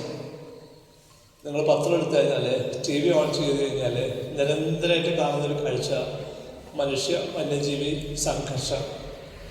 ഭയങ്കര വഴക്കാണ്. ആളുകൾ കൊല ചെയ്യപ്പെട്ടു, കൃഷി നശിപ്പിക്കപ്പെട്ടു, ചില സമയത്തൊക്കെ വന്യജീവികൾ കൊല ചെയ്യപ്പെട്ടു. ഇതൊക്കെ നമ്മൾ വായിക്കാറുണ്ട്. ശേഷം നമ്മൾ അത് വായിക്കുമ്പോൾ നിനക്കെന്താ തോന്നുന്നു? ഇത് പരിഹരിക്കാൻ പറ്റുമോ ഈ പ്രശ്നം? അതങ്ങനെ കൂടിക്കൊണ്ടേ ഇരിക്കുകയുള്ളൂ. ഞാൻ നോക്കുമ്പോൾ കഴിഞ്ഞ 2 വർഷത്തിനിടയ്ക്ക് ഏറ്റവും കുറഞ്ഞത് 150 കോൺഫറൻസോ സെമിനാറോ മറ്റോ നടന്നിട്ടുണ്ട് ഈ വിഷയത്തെക്കുറിച്ച്. പക്ഷെ ഒരു കോൺഫറൻസിൽ നിന്നും കൃത്യമായിട്ട് ഒരു ഉത്തരം ഉരുത്തിരിഞ്ഞ് വന്നിട്ടില്ല. എന്താ പ്രശ്നം? പഴയൊരു സാഹിത്യകാരനുണ്ടായിരുന്നു. അതിൻ്റെ പേര് ശിവദാസ മേനോൻ എന്നാണ്. ശിവദാസ മേനോൻ എഴുതിയൊരു പുസ്തകമുണ്ട്. ആ പുസ്തകത്തിൻ്റെ പേരിൽ മലബാറിലെ ഷിക്കാർ എന്നാണ് ആ പുസ്തകത്തിൻ്റെ പേര്. മലബാറിലെ ഷിക്കാർ. DC ബുക്സ് ഇപ്പോൾ അടുത്തിടെ അത് വീണ്ടും പ്രസിദ്ധീകരിച്ചിട്ടുണ്ട്. കുറേ മുന്നേ ഉണ്ടായിരുന്ന പുസ്തകം അത് വാങ്ങാൻ കിട്ടുന്നുണ്ടായിരുന്നില്ല. അതിനുശേഷം നമ്മുടെ എഴുത്തുകാരനായിരുന്ന സക്കറിയ പ്രത്യേകിച്ച് ഒരു താല്പര്യം എടുത്തിട്ട് ആ പുസ്തകം 2ാമത് പ്രസിദ്ധീകരിക്കണമെന്ന് ആവശ്യപ്പെടുകയും DC ബുക്സ് ഇപ്പോൾ അത് പബ്ലിഷ് ചെയ്യുകയും ചെയ്തു. ശിവദാസ് മേനോൻ്റെ പുസ്തകമാണ്. അദ്ദേഹം ഒരു വേട്ടക്കാരനായിരുന്നു. കാട്ടിൽ വേട്ടയ്ക്ക് പോകുന്ന ആളായിരുന്നു. അദ്ദേഹം പോകുന്ന മിക്കവാറൊക്കെ തന്നെ മലബാർ സ്പെഷ്യൽ പോലീസ് എന്ന് പറഞ്ഞിട്ട് പോലീസ് ഉണ്ടായിരുന്നു. കേട്ടിട്ടുണ്ടാവും MSP. അപ്പോൾ MSPയിലെ ക്യാമ്പിലുള്ള പോലീസുകാർ വേട്ടയ്ക്ക് പോകും. അതിൻ്റെ കൂടെയാണ് പുള്ളി പോകുന്നത്. അപ്പോൾ ആ വേട്ടയ്ക്ക് പോയ അനുഭവങ്ങളാണ് ഈ പുസ്തകത്തിനകത്ത് അദ്ദേഹം എഴുതിയിട്ടുള്ളത്. പുലിമുരുകൻ എന്ന് പറഞ്ഞ സിനിമ നിങ്ങൾ ചിലരെങ്കിലും കണ്ടിട്ടുണ്ട്. ഈ പുസ്തകത്തിന് മുന്നിൽ പുലിമുരുകൻ സിനിമയൊന്നുമല്ല. അത്ര ഗംഭീരമായിട്ടുള്ള പുസ്തകമാണ്, ഗംഭീരമായിട്ടുള്ള അനുഭവങ്ങളാണ്. അതിൽ അദ്ദേഹം പറയുന്ന ഒരു കഥയുണ്ട്. അത് ഗംഭീരമായിട്ടുള്ള പുസ്തകമായിരിക്കും തന്നെ. അത് ഒരു ചെറിയ കാര്യം മാത്രം പറയും. അന്നത്തെ കാലത്തെ അത് 1920 മുതൽ ഏകദേശം 40 വരെയുള്ള സമയത്തെ കഥകളാണ് ആ പുസ്തകത്തിലുള്ളത്. ഒരു നൂറ്റാണ്ട് മുന്നേ ഉള്ള കേരളത്തിൻ്റെ അവസ്ഥയാണ് ആ പുസ്തകത്തിലുള്ളത്. അതിൽ അദ്ദേഹം പറയുന്ന ഒരു കാര്യം, അന്നത്തെ ബസ്സുകളൊക്കെ ചെറിയ ബസ്സാണ്, നീളം കുറഞ്ഞിട്ടുള്ള കുട്ടി ബസ്സാണ്. അതൊരു ബസ് പോകുന്ന സമയത്ത് ആ ബസ്സിന് പുറകെ ഒരു 3 ആനകൾ ഓടി വരികയാണ്. ബസ് മുന്നോട്ട് പോകുന്നു, ആന പുറകെ ഓടുന്നു. ഇത് കണ്ട് ബസ്സിനകത്ത് ആകെ പ്രശ്നമാവുന്നു, കരച്ചിലാവുന്നു, കൂട്ടക്കരച്ചിലാവുന്നു. സ്ത്രീകളൊക്കെ വാവിട്ട് നിലവിളിക്കുന്നു. പക്ഷെ കുറച്ച് കഴിയുമ്പോൾ ഈ ആനകൾ ഓട്ടം നിർത്തി ബസ് സേഫായിട്ട് പോവുകയും ചെയ്തു. പക്ഷെ പ്രധാന കാര്യം എന്താ വെച്ചാൽ ഇത് എവിടെ നടന്നു എന്നുള്ളതാണ്. ഈ സംഭവം നടക്കുന്നത് കോഴിക്കോട് ജില്ലയിലെ ഫറൂഖിനും രാമനാട്ടുകാർക്കും ഇടയ്ക്കാണ്. ഇത് നമുക്ക് ചിന്തിക്കാൻ പറ്റില്ല. ഫറൂഖിനും രാമനാട്ടുകാർക്ക് ഇടയ്ക്ക് കാട്ടാന ഉണ്ടാകും ഇന്ന് നമുക്ക് ചിന്തിക്കാൻ പോലും പറ്റില്ല. അത്രമാത്രം വൈൽഡ് ലൈഫ് പ്രൊസസ്സുമായ സ്ഥലമാണ്. അവരെ നമ്മളിപ്പോൾ ഇന്ന് അവിടെ നിന്ന് ആനയില്ല, ആനയൊക്കെ അവിടെ പോയി ആനകൾ നിലമ്പൂർ കാട്ടിലേക്കോ അല്ലെങ്കിൽ വയനാട്ടിലെ കാട്ടിലേക്കോ ഒതുക്കപ്പെട്ടിട്ടുണ്ട്. ഒരു ചെറിയ സ്ഥലത്തേക്ക് അവർ മാറേണ്ടി വന്നിട്ടുണ്ട്. വലിയ തോതിലുള്ള സംഘർഷം ഉണ്ടാവാം. ഈ സംഘർഷം കൂടിക്കൂടി വരികയാണ്. നമ്മൾ അവരെ വലിയ തോതിൽ ഉപദ്രവിക്കാൻ തുടങ്ങിയിട്ടുണ്ട്. അതുകൊണ്ട് തിരിച്ച് അവരെ മനുഷ്യനെ മുഴുവൻ തന്നെ ശത്രുക്കളായിട്ട് പ്രഖ്യാപിച്ചിട്ടുണ്ട്. ഞങ്ങൾ കാട്ടിൽ പോകുന്ന സമയത്ത് പണ്ടൊക്കെ ജനക്ക് റിസർച്ച് ചെയ്യാൻ തുടങ്ങുന്ന സമയത്ത് കാട്ടിൽ പോകുന്ന സമയത്ത് ഉറപ്പായിട്ട് ആന ഉണ്ടാവും. പക്ഷെ നമ്മൾ വർക്ക് ചെയ്യും, ആന അപ്പുറത്തുണ്ടാവും, അവർ ഭക്ഷണം കഴിക്കുന്നുണ്ടാവും, നമ്മൾ ജോലി ചെയ്ത് സേഫായിട്ട് തിരിച്ചു പോരും, വഴക്കില്ലേ. ഇന്ന് അങ്ങനെയല്ല. ഇന്ന് നമ്മളെ കണ്ടാൽ ആന ഇങ്ങോട്ട് വന്ന് ആക്രമിക്കും. അത്രമാത്രം ശത്രുതയിലേക്ക് നമ്മൾ എത്തിയിട്ടുണ്ട്. അതെങ്ങനെ എത്തിയത്? ദരിദ്രരുടെ ഉപദ്രവിച്ചിട്ടാണ്. വീരപ്പനെ കുറിച്ച് നിങ്ങൾ കേട്ടിട്ടുണ്ടോ? വീരപ്പനൊരു ഗുണം തരുന്നത് വെച്ച് കഴിഞ്ഞാൽ വീരപ്പൻ ആനയെ കൊല്ലുക ചെയ്യും. പുള്ളിക്ക് കൊമ്പാണ് വേണ്ടിയത്. അവിടെ നേരെ പോയി നിന്നിട്ട് ആനയെ വെടിവെച്ച് കൊല്ലുകയാണ്, എന്നിട്ട് കൊമ്പെടുക്കുക.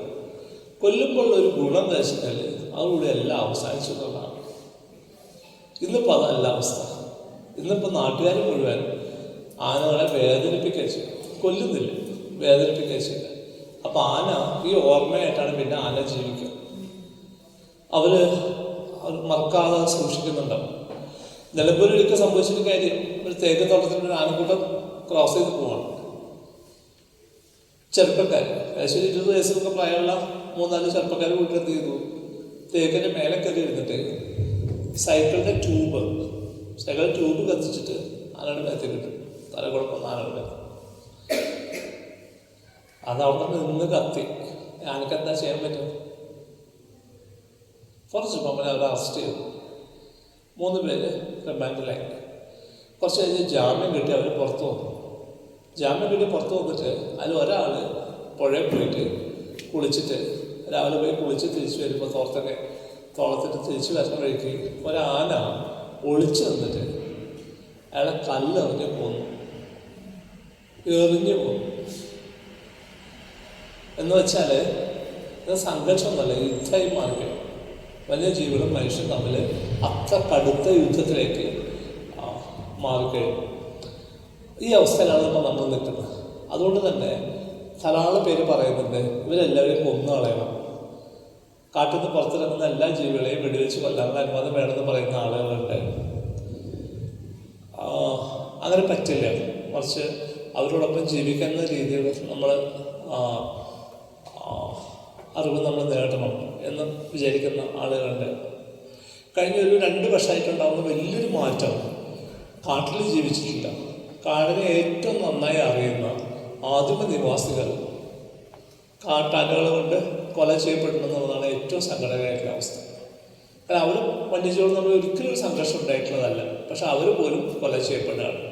കാരണം വന്യജീവികൾ മനുഷ്യനെ മൊത്തം, അത് നാട്ടിൽ ജീവിക്കുന്നവരാവട്ടെ കാട്ടിൽ ജീവിക്കുന്ന ആളുകളായിക്കോട്ടെ, എല്ലാവരെയും ശത്രുക്കളായി പ്രഖ്യാപിച്ചിട്ടുള്ള ഒരവസ്ഥയിലേക്ക് എത്തിയിട്ടുണ്ട്. അവർ ഏറ്റവും ഗംഭീരമായിട്ട് വന്യജീവികളൊപ്പം ജീവിക്കാൻ അറിയുന്ന ആളുകളാണ് അവർ പോലും കൊല ചെയ്യപ്പെടുന്ന അവസ്ഥയാണ്.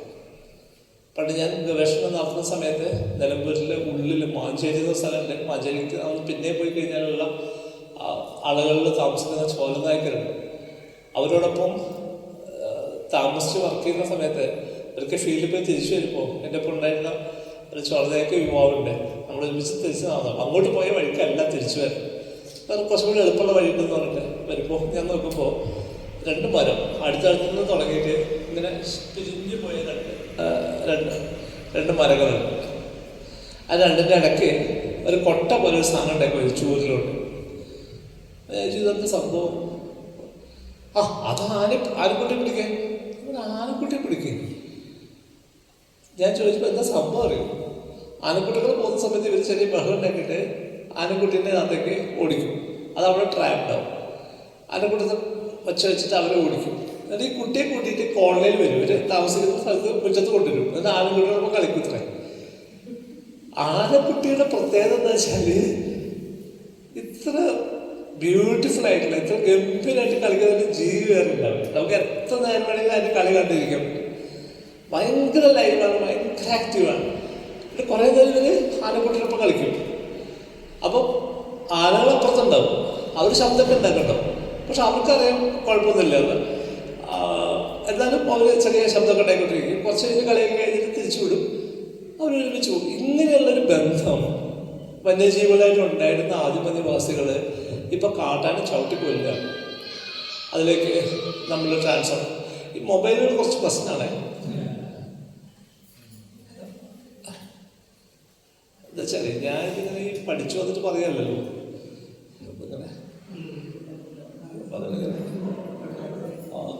ഞാൻ കണ്ടായിരുന്നു.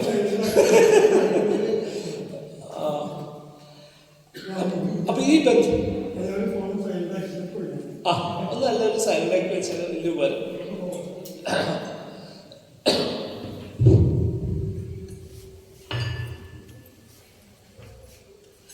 അതിനെക്കുറിച്ച് നമ്മളൊരു കാഴ്ചപ്പാട് കേരളത്തിൽ ഗംഭീരമായിട്ട് ഓർഗനൈസ്ഡ് ആയിട്ട് തന്നെ വന്നിട്ടുണ്ട്. ഇപ്പം കിഫ എന്ന് പോലെയുള്ള സംഘടനകളുണ്ട്. കേരള ഇൻഡിപെൻഡൻറ്റ് ഫാമേഴ്സ് അസോസിയേഷൻ എന്ന് പറയുന്ന ഒരു സംഘടന. അവരുടെ പ്രഖ്യാപിത നിലപാട് തന്നെ ഈ വന്യജീവികളെ ഇല്ലായ്മ ചെയ്യണമെന്നാണ്, കംപ്ലീറ്റ് ക്ലീൻ ആക്കണം എന്നാണ്. അപ്പോൾ ഇതൊരു ഗംഭീര മോഡലാണ്. ഇതേ മോഡൽ അമേരിക്കക്കാർ ചെയ്തിട്ടുണ്ട്, ബ്രിട്ടീഷുകാർ ചെയ്തിട്ടുണ്ട്. ബ്രിട്ടീഷുകാർ ഇന്ത്യയിലേക്ക് വരുന്ന സമയത്ത് അവർക്കുള്ള ഏറ്റവും വലിയ സന്തോഷം ഇവിടെയുള്ള മരങ്ങൾ കണ്ടിട്ട്, ഗംഭീരമായിട്ടുള്ള മരങ്ങൾ. അവരവിടെയുള്ള അവരുടെ കാട് മുഴുവൻ നശിപ്പിച്ചതിന് ശേഷമാണ് അവർ ഇങ്ങോട്ടേക്ക് വരുന്നത്. അവിടെ ഓക്ക് മരങ്ങളുണ്ടായിരുന്നു, ഓക്ക് ഫോറസ്റ്റ് ഉണ്ടായിരുന്നു. ആ ഫോറസ്റ്റ് കംപ്ലീറ്റ് ഇല്ലാതാക്കിയതിന് ശേഷമാണ് ഇവിടെ പറ്റുന്നത്. ധാരാളം മരങ്ങൾ. അപ്പോൾ ആ മരങ്ങൾ ഉപയോഗിക്കാമെന്നുള്ളതാണ് അവർ വലിയൊരു സാധ്യതയായിട്ട് അവർ കണ്ടത്. കൊളോണിയൽ പീരീഡിന് മുന്നേ, ബ്രിട്ടീഷുകാർ വരുന്നതിന് മുന്നേ കാട് എന്നുള്ളത് ഒരു കോമൺ പ്രോപ്പർട്ടി റിസോഴ്സ് ആയിരുന്നു. ആർക്കും ആക്സസ് ചെയ്യാവുന്ന ഒരു വിഭവമായിരുന്നു കാണുന്നത്. അപ്പോൾ അവർക്കകത്ത് പോകാം, വിറക് ശേഖരിക്കാം, മരുന്ന് ശേഖരിക്കാം, അവർക്ക്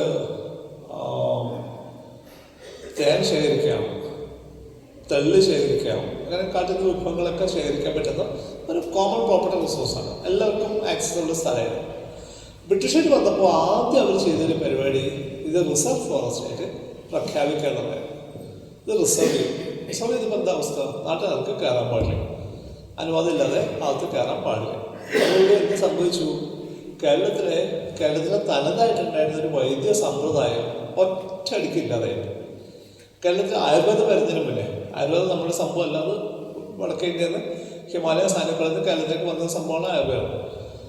അതിന് മുന്നേ ഇവിടെ ഉണ്ടായിരുന്നൊരു വൈദ്യ സംവിധാനമുണ്ട്. ആ വൈദ്യന്മാർ മുഴുവൻ അവർ ചെയ്യുന്നത് വെച്ചാൽ അവർ ഇടയ്ക്കിടയ്ക്ക് കാട്ടിലേക്ക് പോകും. കുറേ ദിവസം പോയിട്ട് അവർ നേരിട്ട് മരുന്ന് ശേഖരിച്ച് കൊണ്ടുവന്ന് ഔഷധമാക്കി ആളുകൾക്ക് കൊടുക്കുക ചെയ്തിരുന്നത്.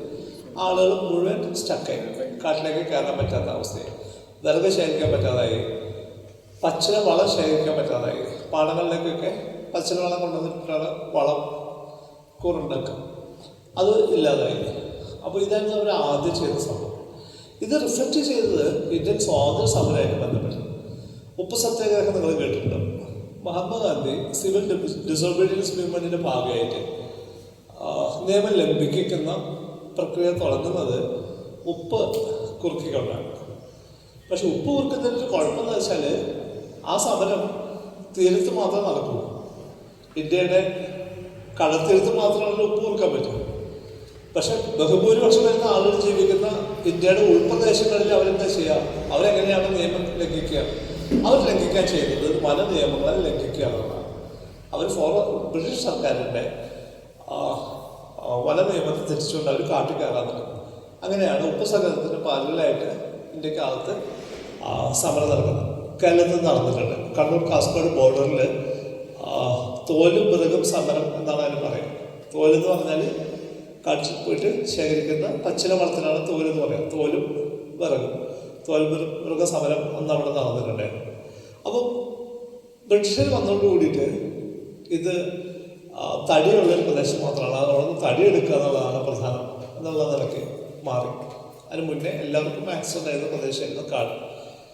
ബ്രിട്ടീഷുകാർ അവർക്ക് തടി ഭയങ്കര ആവശ്യമായിരുന്നു. അവർക്ക് ഏറ്റവും ഇഷ്ടപ്പെട്ട തടി തേക്കിൻ്റെ തടിയായിരുന്നു. തേക്കിൻ്റെ തടിയുടെ പ്രത്യേകത എന്ന് വെച്ച് കഴിഞ്ഞാൽ അത് കപ്പലുണ്ടാക്കാനായിട്ട് പറ്റിയ തടിയാണ്. അത് ഉപ്പ് വെള്ളത്തിൽ, കടൽ വെള്ളത്തിൽ കുറേ നാൾ കിടന്നാൽ എത്ര കൂടുതൽ കിടക്കുന്നോ അത്രയും ആ തടി നന്നാവുക ചെയ്യും, മോശമാവുകയല്ല ചെയ്യും. അപ്പോൾ അതുകൊണ്ട് തേക്ക് തടി ലൈറ്റാണ്, പക്ഷെ പറയാൻ ഡ്യൂറബിളാണ്. അപ്പോൾ അവർ നമ്മുടെ കാട്ടിലുള്ള മുഴുവൻ തേക്ക് വെട്ടിക്കൊണ്ടുപോയി. അവർക്ക് മനസ്സിലായി കാട്ടിലെ തേക്ക് മാത്രം മതിയാവില്ല. അപ്പോൾ അവർ തേക്ക് കൃഷി ചെയ്യാൻ തുടങ്ങി. ആദ്യം ശ്രമിച്ചത് പത്തനംതിട്ട ജില്ലയിൽ കോന്നി എന്ന് പറഞ്ഞ പ്രദേശത്താണ്. അത് വിജയിച്ചില്ല. രണ്ടാമത് നിലമ്പൂർ ട്രൈ ചെയ്തു, അവിടെ അത് വിജയിച്ചു. ഇന്നത്തെ കളക്ടറിൻ്റെ പേര് HP കൊണോളി എന്നായിരുന്നു. കൊണോളി സാഹിബായിരുന്നു കളക്ടർ. സബ് കളക്ടർ ആയിരുന്നത് ചാത്തുമേനോനായിരുന്നു.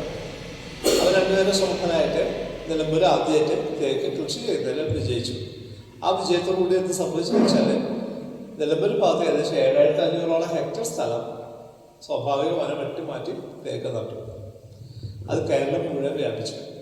കേരളത്തിൽ മൊത്തത്തിൽ 75,000 ഹെക്ടറോളം സ്ഥലം സ്വാഭാവിക വനം വെട്ടിയിട്ട് തേക്ക് തോട്ടാക്കി മാറ്റി. ഇന്ത്യയിലേക്ക് പോയി കഴിഞ്ഞാൽ അതിനേക്കാളും കൂടുതൽ പ്രദേശത്തേക്ക് അത് മാറുവച്ചു. അങ്ങനെ സ്വാഭാവിക വനം വെട്ടിയിട്ട് തേക്ക് നടന്ന പരിപാടി തുടങ്ങുന്നത് ബ്രിട്ടീഷുകാരാണ്. അത് കഴിഞ്ഞിട്ട് സ്വാതന്ത്ര്യം കിട്ടിയതിന് ശേഷവും ഇതേ പരിപാടിയിൽ നമ്മൾ തുറന്നുകൊണ്ടുപോയി. അത് നല്ല പൈസ കിട്ടുന്ന ഏർപ്പാടാണ്. സംസ്ഥാന സർക്കാരിൻ്റെ ഖജനാവിലേക്ക് കൊടുക്കുന്ന പൈസയിൽ രണ്ടാമത്തെ മൂന്നാമത്തെ സ്ഥാനമായിരുന്നു വനംവകുപ്പിനുണ്ടായിരുന്നത്. അത്രമാത്രം പൈസ തടി വിൽപ്പനയിലൂടെ കിട്ടിയിട്ടുണ്ടായിരുന്നു. അങ്ങനെ മുന്നോട്ട് പോയി. അതിനുശേഷം അപ്പോൾ തടിയാണ് പ്രധാനം. എന്താണ് കാടിൻ്റെ ധർമ്മം എന്ന് ചോദിച്ചാൽ അത് മുന്നേ ബ്രിട്ടീഷുകാർ വരുന്നതിന് മുന്നേ നമുക്ക് കുറേ വിഭവങ്ങൾ കിട്ടുന്ന സ്ഥലമായിരുന്നു. അതിനുശേഷം ബ്രിട്ടീഷുകാർ വന്നു കഴിഞ്ഞപ്പോൾ തടി കിട്ടുന്ന സ്ഥലമാണ് വനം എന്ന നിലയ്ക്ക് നിർവചനം മാറി. കുറച്ചുകൂടി കഴിഞ്ഞപ്പോഴാണ് നമുക്ക് മനസ്സിലായത് വനം എന്നുള്ളത് തടി കിട്ടുന്ന സ്ഥലമല്ല, മറിച്ച് ധാരാളം ജീവജാലങ്ങളുടെ അഭയമായിട്ടുള്ള സ്ഥലമാണ് എന്ന് മനസ്സിലാവും. അതൊക്കെ പ്രൊഡക്ഷൻ ഫോറസ്റ്റിൽ നിന്ന് നമ്മൾ കൺസർവേഷൻ ഫോറസ്റ്റിലേക്ക് ഷിഫ്റ്റ് ചെയ്തു. അപ്പോൾ ആ സമയത്താണ് നാഷണൽ പാർക്കുകളൊക്കെ വരുന്നത്, സാങ്ച്വറീസൊക്കെ എസ്റ്റാബ്ലിഷ് ചെയ്തത്, സംരക്ഷിത മേഖലയായിട്ട് പ്രഖ്യാപിക്കുന്നത്. ആ പ്രദേശത്ത് വേറെ ഒരു ഇടപെടലും പാടില്ല എന്നുള്ളത്. കുറച്ചുകൂടി കഴിഞ്ഞപ്പോൾ നമുക്ക് തോന്നി ഇതല്ല പ്രധാനം. ആഗോള താപനത്തെക്കുറിച്ചിട്ടുള്ള അറിവുകൾ വന്ന സമയത്ത് ഭൂമിയുടെ ചൂട് കൂടുകയെന്ന് മനസ്സിലായപ്പോൾ നമുക്ക് പുതിയൊരു തിരിച്ചറിവുണ്ടായി. കാട് എന്നുള്ളത് മരം കിട്ടുന്ന സ്ഥലമല്ല, മറിച്ച് ജീവജാലങ്ങളെ സംരക്ഷിക്കുന്ന സ്ഥലമല്ല, മറിച്ച് കാട് എന്ന് പറയുന്നത് നമ്മൾ അന്തരീക്ഷത്തിലേക്ക് അയക്കുന്ന കാർബൺ ഡയോക്സൈഡിനെ തിരിച്ചു പിടിക്കാൻ പറ്റുന്ന ഒരു ആവാസ വ്യവസ്ഥയാണ് എന്ന് തിരിച്ചറിയുന്നു. അപ്പോൾ കാർബൺ മാനേജ് ചെയ്യുന്നതാണ് ഫോറസ്റ്റിൻ്റെ പ്രധാനപ്പെട്ട പങ്ക് എന്ന് പിന്നീട് തിരിച്ചറിയുന്നു. ഞാൻ പറഞ്ഞു വരുന്നത് എന്താണ് കാട് എന്നുള്ളതിനെ കുറിച്ചുള്ള പല നിർവചനങ്ങളും ഓരോ കാലത്ത് എങ്ങനെ മാറി വന്നതാണ് പറയുന്നത്. കുറച്ചുകൂടി കഴിഞ്ഞപ്പോഴാണ് നമുക്ക് പ്രളയം വരുന്നത്. 2018 ഗംഭീരമായിട്ടുള്ള പ്രളയം വരുന്നു. പ്രളയം വന്നപ്പോൾ നമ്മൾ വിചാരിച്ചു ഇത് നൂറ്റാണ്ടിൽ ഒരിക്കൽ വരുന്ന പ്രളയമാണ് എന്ന് വിചാരിച്ചു. കാരണം ഇതിന് മുന്നേ പ്രളയം വന്നു വരുന്ന നൂറ്റാണ്ട് മുന്നേ ആയതുകൊണ്ട് ഇനി അടുത്ത നൂറ്റാണ്ടിൽ വരുമെന്ന് വിചാരിച്ചിരുന്നപ്പോഴാണ് 2019 തൊട്ടടുത്ത വർഷം പ്രളയം വീണ്ടും ആവർത്തിച്ചു. അപ്പോൾ നമുക്ക് മനസ്സിലായി കാടിൻ്റെ പ്രധാന ധർമ്മം തടി തരുന്നതോ സ്പീഷീസുകളെ സംരക്ഷിക്കുന്നതോ കാർബൺ ഡയോക്സൈഡ് വലിച്ചെടുക്കുന്നതോ അല്ല, മറിച്ച് ജലത്തെ നിയന്ത്രിക്കുന്നതാണ് എന്ന് മനസ്സിലാവുന്നപ്പോഴാണ്.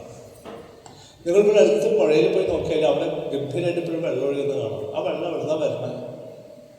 ഈ അടുത്തൊന്നും അങ്ങനെ മേലെ മഴ പെയ്തിട്ടില്ല. പക്ഷേ പുഴയിൽ നല്ല രസമായിട്ട് വെള്ളം ഒഴുകുന്നുണ്ട്. അത് എവിടുന്ന് വരുന്നത്? അത് കാട് സൂക്ഷിച്ചു വെച്ചിട്ടുള്ള വെള്ളമാണ്. അപ്പോൾ കാടിൻ്റെ പ്രധാനപ്പെട്ട ധർമ്മം എന്ന് പറയുന്നത് മഴ പെയ്യുന്ന സമയത്ത് പെയ്യുന്ന വെള്ളത്തെ സൂക്ഷിച്ചു വെക്കുകയും അതിന് വേനൽക്കാലത്തും മറ്റ് ജീവജാലങ്ങൾക്കും മനുഷ്യർക്കും വേണ്ടിയിട്ട് കൊടുക്കുകയും ചെയ്യാനുള്ളതാണ്. അപ്പോൾ വാട്ടറാണ്, വെള്ളത്തെ നിയന്ത്രിക്കുന്ന പ്രക്രിയയാണ് കാടിൻ്റെ ധർമ്മം. എന്നുള്ള നിലയ്ക്ക് കാലാകാലങ്ങളിൽ നമ്മൾ കാട് എന്നുള്ളത് പലതായിട്ട് നമ്മൾ നിർവഹിച്ചിട്ടുണ്ട്. ഒന്നൊന്നാം നിലക്കല്ല, ഓരോ സമയത്തും നമ്മുടെ അറിവിൻ്റെ വ്യത്യാസം അനുസരിച്ചിട്ട് അത് മാറിയിട്ടുണ്ട്. അവസാനമായിട്ട് വ്യത്യസ്തരായിട്ടുള്ള മനുഷ്യരെക്കുറിച്ച് കൂടി പറഞ്ഞിട്ട് ഞാൻ നിർത്താം.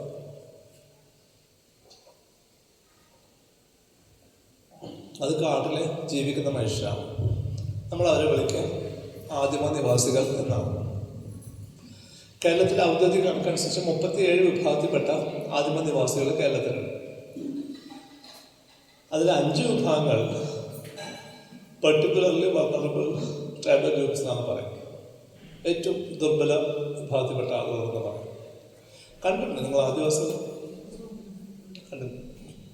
എന്താണ് അവർ നമ്മൾ തമ്മിലുള്ള വ്യത്യാസം? വ്യത്യാസമുണ്ടോ? എന്താവും വ്യത്യാസം? മനുഷ്യനല്ലേ? വ്യത്യാസമൊന്നുമില്ല. നമ്മൾ മനുഷ്യനാണ്, അവർ മനുഷ്യൻ.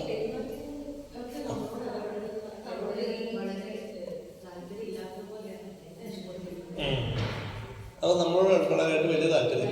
ഓക്കെ, പിന്നെ വേറെ വ്യത്യാസം?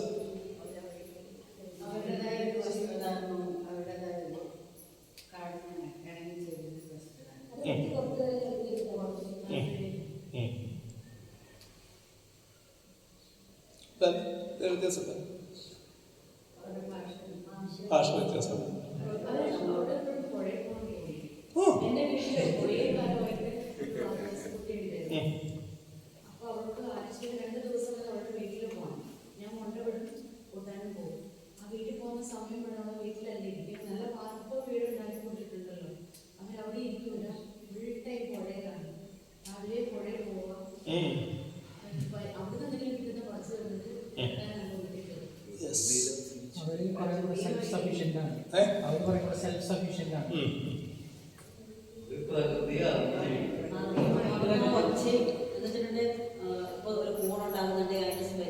പ്രകൃതിയുടെ ശബ്ദത്തിനെ കുറിച്ചും അവർ വീട്ടിലിരുന്നുകൊണ്ട് കുറേ ദൂരത്തുള്ള കാര്യങ്ങളെ അവരറിയും.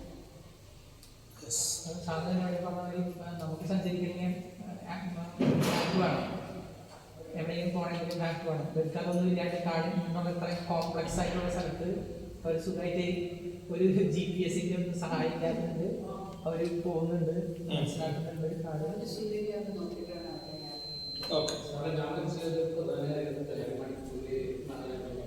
ഭരണകൂടത്തെ സാങ്കേതിക സഹായമില്ലാതെ ജീവിക്കാൻ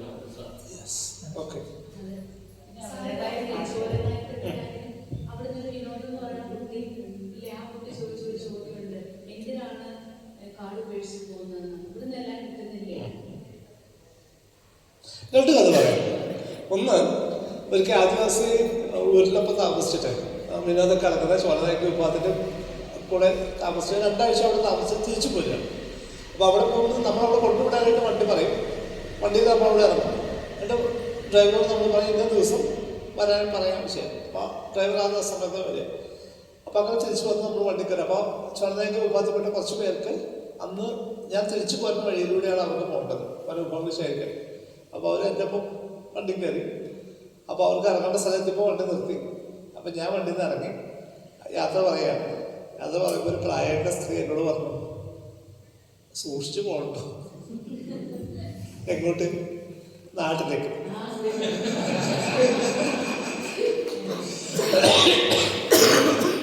കാരണം അവർ നോക്കുമ്പോൾ കാട്ടിലെ കാര്യങ്ങളൊക്കെ ഒരു വ്യവസ്ഥയല്ല, കൃത്യമായിട്ട് കാര്യങ്ങളൊക്കെ നടക്കുന്നുണ്ട്. ഓരോ ജീവികളുടെ പെരുമാറ്റ കാര്യങ്ങളൊക്കെ ഓക്കെയാണ്. നാട്ടിൽ ഈ പറഞ്ഞ സാധനമില്ല. വണ്ടികൾ അങ്ങോട്ട് പോകണം, ഇങ്ങോട്ട് പോകണം, അങ്ങോട്ട് തിരിഞ്ഞു, ഇങ്ങോട്ട് തിരിഞ്ഞു.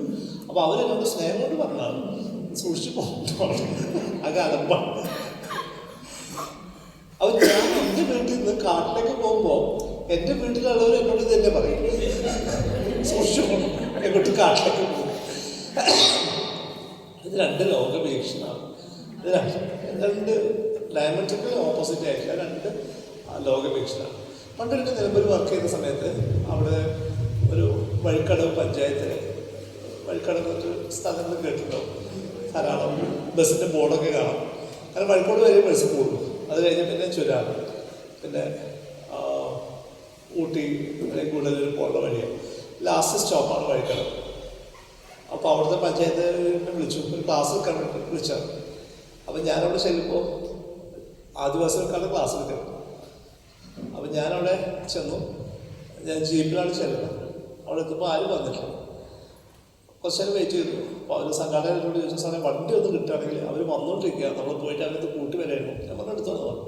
ഞങ്ങൾ ജീപ്പ് പോയി അവരെ 2-3 ട്രിപ്പ് അടിച്ച് എല്ലാവരും വന്നു. അപ്പോൾ നോക്കുമ്പോൾ എല്ലാവരും ഉണ്ട്, ചെറിയ കുഞ്ഞുങ്ങൾ മുതലുണ്ട്, പ്രായമായിട്ടുള്ള എല്ലാവരും വന്നു. എല്ലാവരും ഇരിക്കുക. ഇതേപോലെ ഉയർന്നൊരു സ്റ്റേജിൽ പരിപാടി തുടങ്ങി, ഉദ്ഘാടനം തുടങ്ങാം. ആദ്യമായിട്ട് സ്വാഗതം പറയാനായിട്ട് ഒരാൾ വന്ന് എല്ലാവരും സ്വാഗതം പറഞ്ഞു. അതിനുശേഷം അധ്യക്ഷ പ്രസംഗത്തിന് വേണ്ടിയിട്ട് vice president, panchayat vice president വന്നു. പുള്ളി പറഞ്ഞു, നിങ്ങളൊരു കാലത്ത് നന്നാവില്ല, നിങ്ങളോടൊരു കാര്യം പറഞ്ഞാൽ എനിക്ക് മനസ്സിലാവില്ല. ഞാൻ കഴിഞ്ഞ ആഴ്ച അവിടെ വന്നു, ഒരു 10ാം ക്ലാസ് പാസ്സായ ഒരാളെ വേണമായിരുന്നു ഒരു കമ്മിറ്റിയിൽ ഉൾപ്പെടുത്താൻ. ഒരാളെ കിട്ടിയിട്ടില്ല. അവിടെ വന്നാൽ നിങ്ങൾ കാണുമല്ലോ, നമ്മളവിടെ നിങ്ങൾ ഒരാളും വീട്ടിലുണ്ടാവില്ല, നിങ്ങൾ കാട്ടിൽ പോയി എന്ന് പറയും. നിങ്ങളെങ്ങനെയാണ് കണ്ടുകിട്ടുക?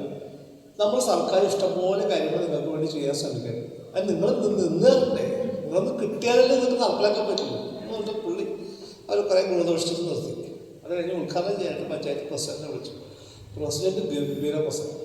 പുള്ളി പറഞ്ഞു, നിങ്ങൾ നമ്മൾ പലപ്പോഴും പറഞ്ഞു അവിടുന്ന് ഇങ്ങോട്ട് പോരെ, ഈ നാട്ടിൽ വന്ന് ജീവിക്കും. ആ കാട്ടിൽ വെറുതെ മലദൈവം എന്നൊക്കെ പറഞ്ഞാൽ കെട്ടിപ്പിടിച്ചോണ്ട് നിന്നിട്ട് കാര്യമൊന്നുമില്ല. ഇങ്ങോട്ട് പോകാം, ഇവിടെ സമാധാനമൊക്കെ സ്വസ്ഥമായിട്ട് ജീവിക്കാൻ പറ്റും, സ്കൂളിൽ പോകാൻ പറ്റും.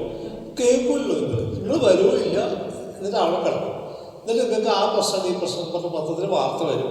ഇത് ശരിയാവില്ല. അതെ, ഈ സാറ് വന്നിട്ട് സാറ് നിങ്ങൾക്ക് ചില കാര്യങ്ങൾ പറഞ്ഞു തരും, അതൊക്കെ കേട്ട് പഠിക്ക്, അത് ജീവിക്കാൻ നോക്ക്. ഞാനിങ്ങനെ അന്തവിട്ടിരിക്കില്ല. അപ്പോൾ ഞാനിപ്പോൾ ഇവരെ പ്രസംഗിച്ച് നന്നാക്കുമെന്നാണ് ഇപ്പോൾ ഇവർ പ്രതീക്ഷിക്കുന്നത് നല്ലത് എനിക്ക്. അപ്പോൾ അതുകൊണ്ട് മര്യാദയ്ക്ക് എനിക്ക് സാറ് കാര്യങ്ങളൊക്കെ പറഞ്ഞു തരും, അതൊക്കെ കേട്ട് ജീവിക്കാൻ നോക്കുന്നു.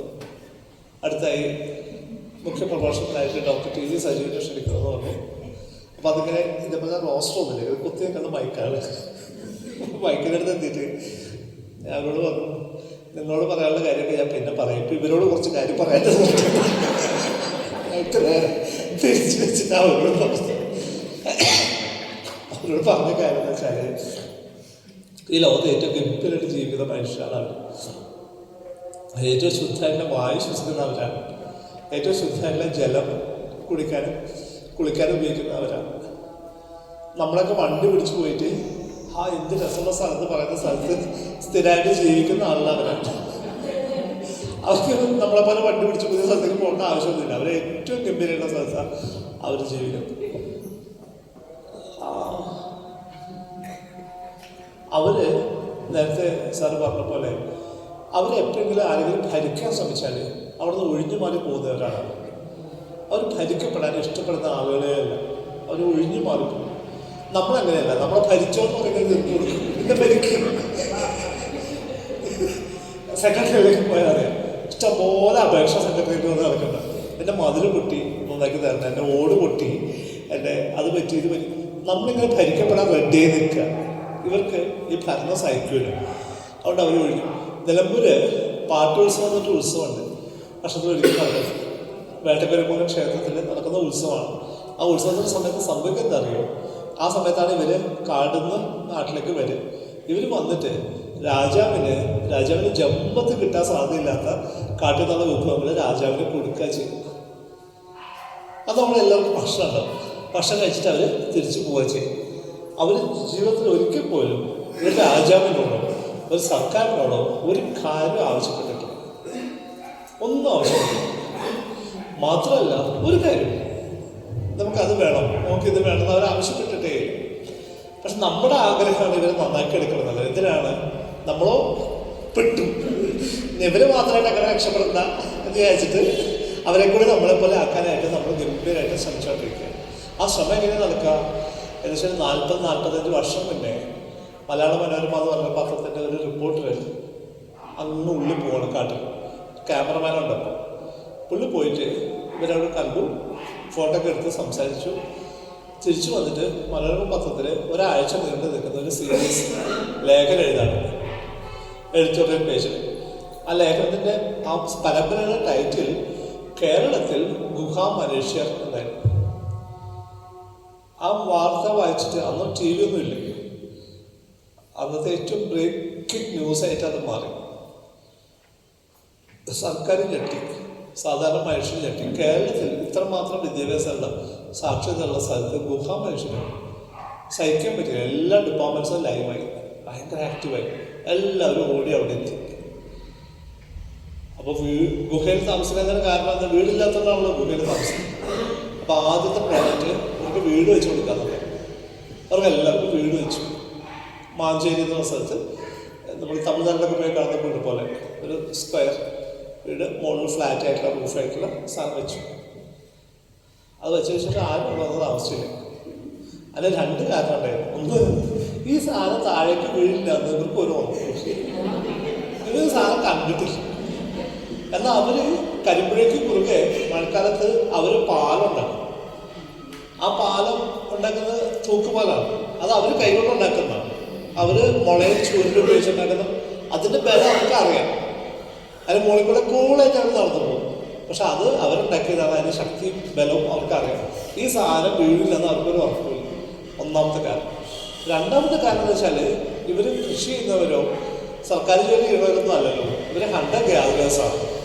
അവരെ സംബന്ധിച്ചിട്ട് വലിയൊരു പ്രദേശം കാട്ടിലൂടെ മാറി മാറി മാറി താമസിച്ച് മാത്രമേ അവർക്ക് ജീവിക്കാൻ പറ്റൂ. ഒരു മരത്തിൽ തേലെടുത്താൽ പിന്നെ അടുത്ത വർഷം അവിടെ വരേണ്ട ആവശ്യമുള്ളൂ. അത് അവർക്കൊരു സ്ഥലത്ത് നിൽക്കാൻ പറ്റുകയുള്ളൂ.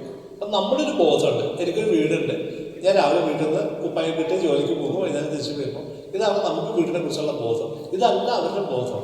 അതറിയാതെ നമ്മൾ വിചാരിച്ചു ഇവർക്ക് ഇവിടുന്ന് രാവിലെ പോയിട്ട് അങ്ങനെ പറ്റില്ല അവർക്ക്. അത് അത്ര വലിയൊരു പ്രദേശമാണ് കാരണം. അതുകൊണ്ട് അവരാരും ആ വീട്ടിൽ താമസിച്ചില്ല.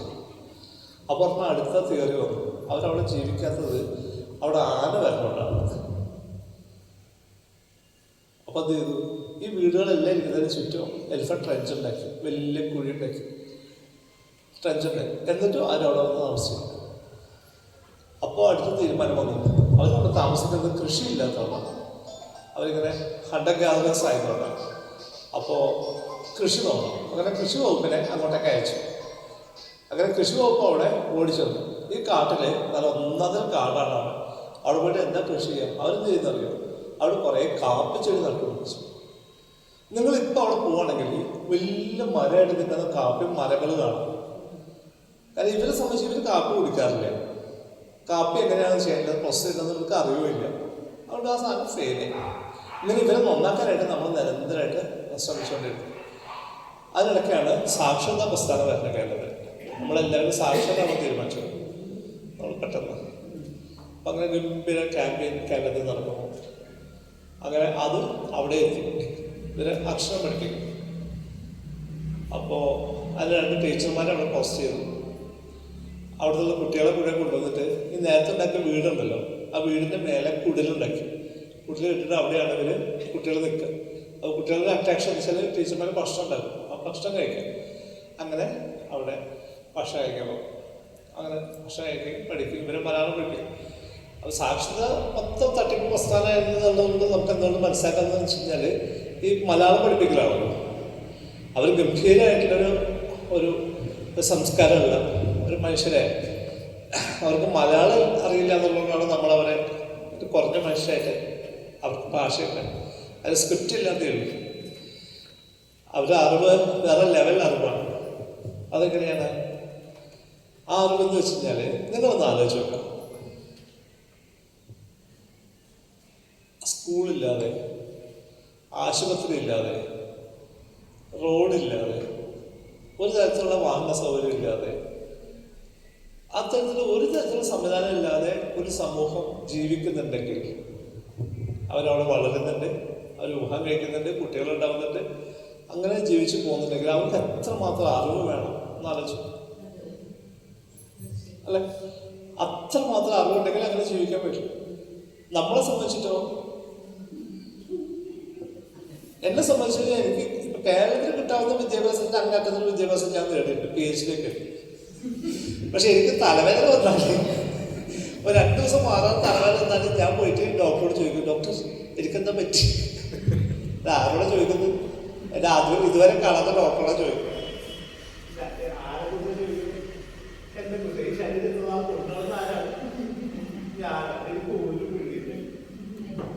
ഇതാണ് നമ്മുടെ അവസ്ഥ. നമ്മുടെ വിദ്യാഭ്യാസം എന്ന് പറഞ്ഞാൽ വേറൊന്നും സാധനം. ഇത് നമ്മുടെ ജീവിതമായിട്ട് ബന്ധപ്പെട്ടു, നമ്മുടെ ഇടപെടലുമായിട്ട് ബന്ധപ്പെട്ടു ഒരു ബന്ധമില്ലാത്ത വേറൊന്നും കാര്യത്തിൽ നമ്മുടെ വിദ്യാഭ്യാസം എന്ന് പറയും. ആദ്യ ദിവസം സംബന്ധിച്ചിട്ട്